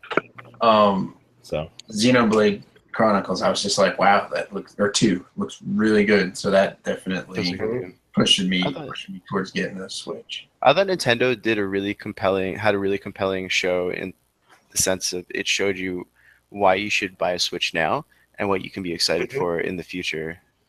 Yeah. They did a really good job of that. And when Switch was announced, they didn't show enough to me to warrant a purchase. I have a Wii U. I felt they abandoned that as soon as it stopped selling. I'm not happy with that purchase, even though I really like a lot of the games on it.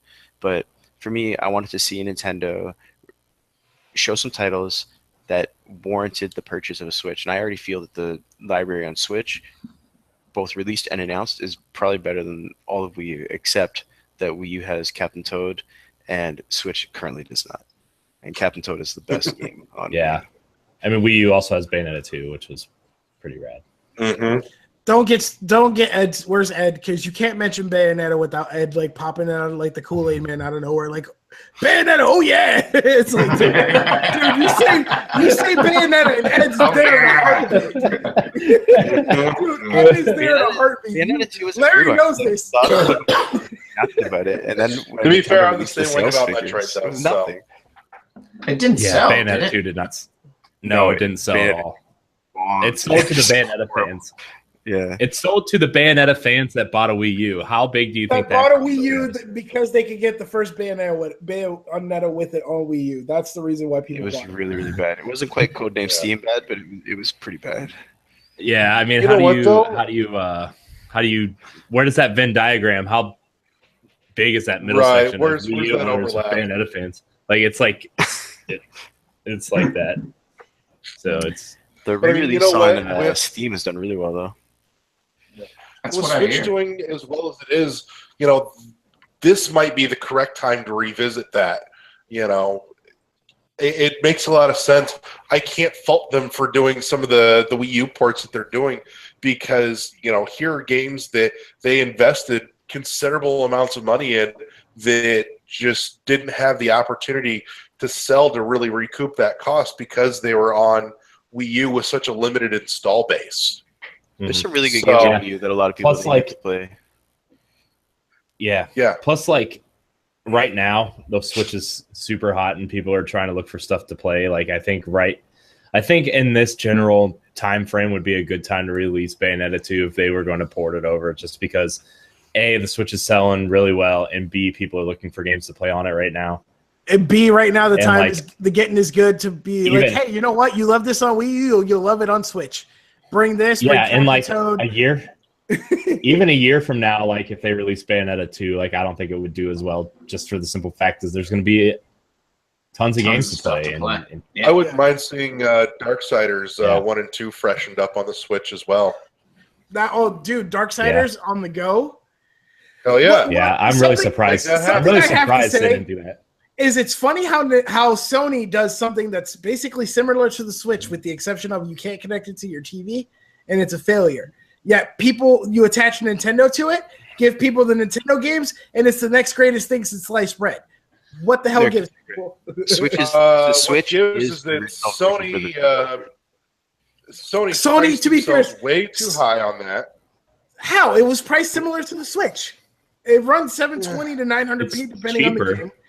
And It's the cheaper. screen is relatively The Vita similar. was cheaper, Yeah, I the thought. Vita is similar. Now it's cheaper, but it was like Vita was $299. I think was it $249, $299 when it launched?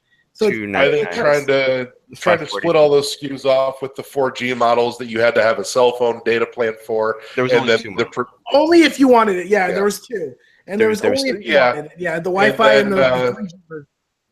the absurd cost on their memory cards for that didn't That help hurt them anything in. bad. That's the biggest And then problem. on top that's of what that, really hurt them. The proprietary memory.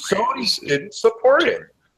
Sony, I mean, they put did it out. first, but then the games that they put out didn't. Sony outside Sony of the launch huffed, and then window. they forgot to puff behind it. Well, I mean, You they know, also it put was- money into There's really no Assassin's Creed and Call of Duty that both relatively. What's the bombed, even difference in though- the way that Sony handled the Vita and the way Nintendo handled the Wii U? Yeah. Not well. You know what? The Nintendo, Except for the Nintendo simple actually fact that started, long after Sony well and gave up on the Vita. But I mean, Sony did give us first party games for it. It just They didn't- gave up on first party games, but they are still bringing third party titles to Exclusive- that system. exclusive content. To the Geo yes. Corsi brings a lot of games to that system, and games that I like. Obviously, not games that anyone else likes. It's not mass appeal. There's only 40 Everyone people. else likes. Part Hey, of I'm in that group. Even Sony quit talking about it. There are lots of titles that are still. Vita probably had more titles exclusives this year than the Xbox One. Yeah. Actually, I can say that for certainty because the Xbox One has had 3 all year. But like I said, even Sony quit talking about it. Yeah. It's it's like They the talk about redheaded it at PSX. stepchild that they didn't want anyone to know about. No, it's not like their big thing, but they still acknowledge it at PSX. Like they still acknowledge that it has a market outside of the West. Not a big one, but if you look at the Japanese media crate sales, it's still selling every week in Japan. So I think the other thing too, though, is that they released a dedicated handheld into a space that Nintendo has had a chokehold on for 20 years.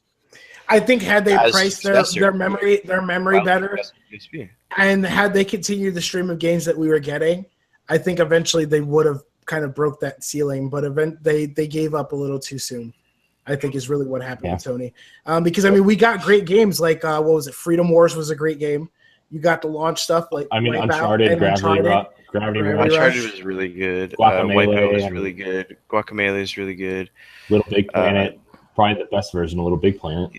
The MLB titles on it when they were releasing were really good. Solid. Yeah, they were solid games. Yeah, they were really good. That was actually my preferred place to play the MLB titles, believe it or not, for a couple of years. Yeah, no, it was really, really good versions. It had good games on it. It's dead now, but it's like it still lives in like the people who own one and are still playing it buy a lot of games because there's like the only people still playing it are the ones who like the games that are coming out on it.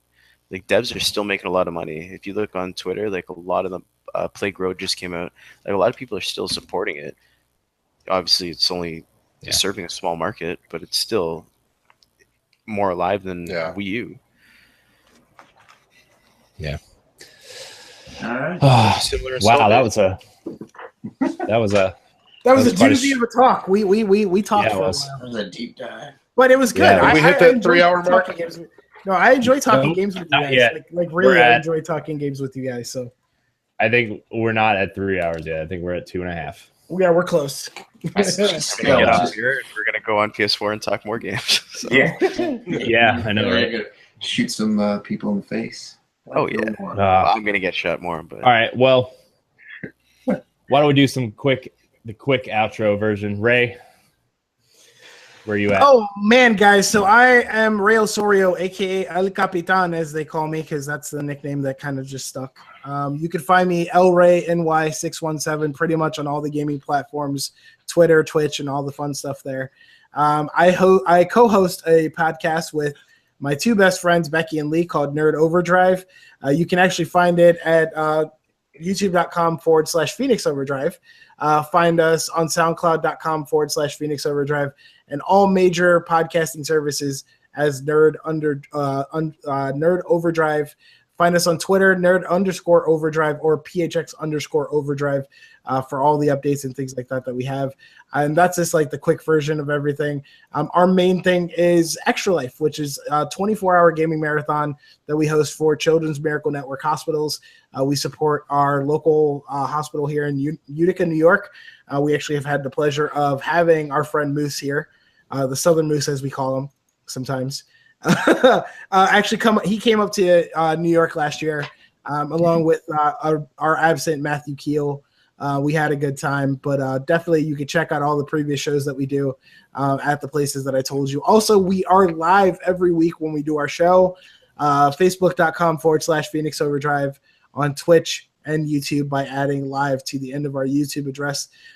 Thank you guys for having me on the show again. I definitely appreciate anytime I could come on and talk games because I love talking games.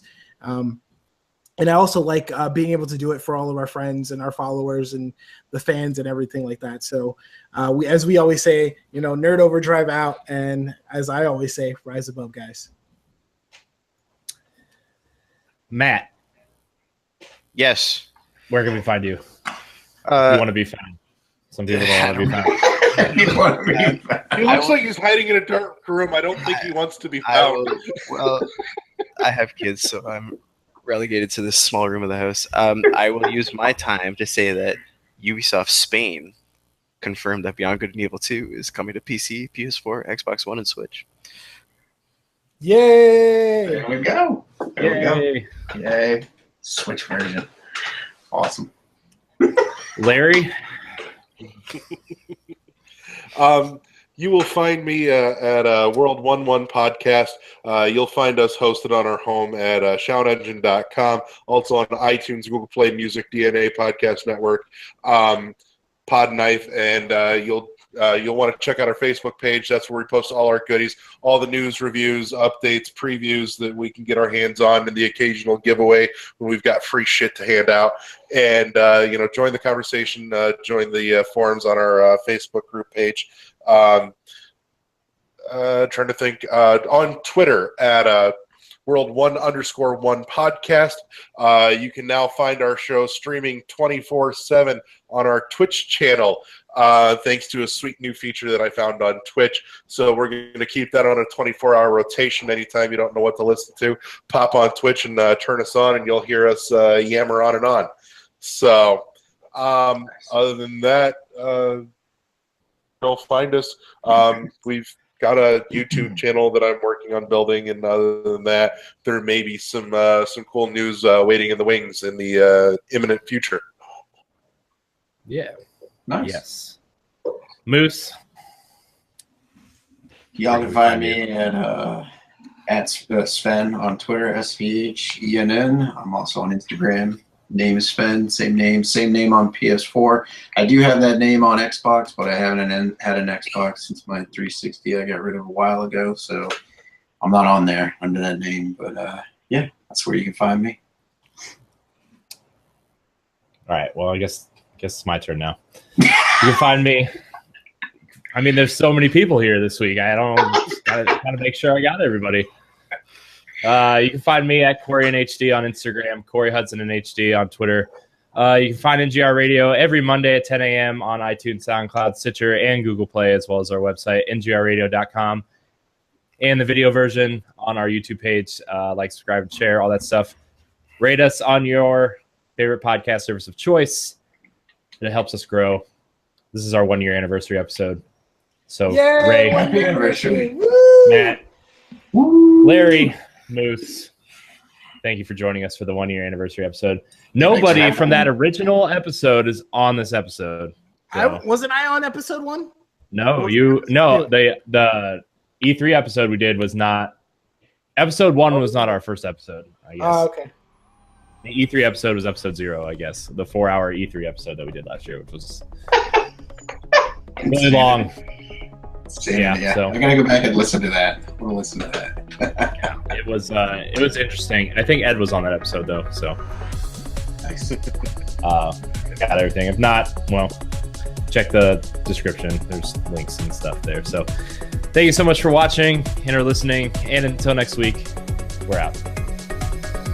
Peace out. Bye, guys. Peace. Rise above.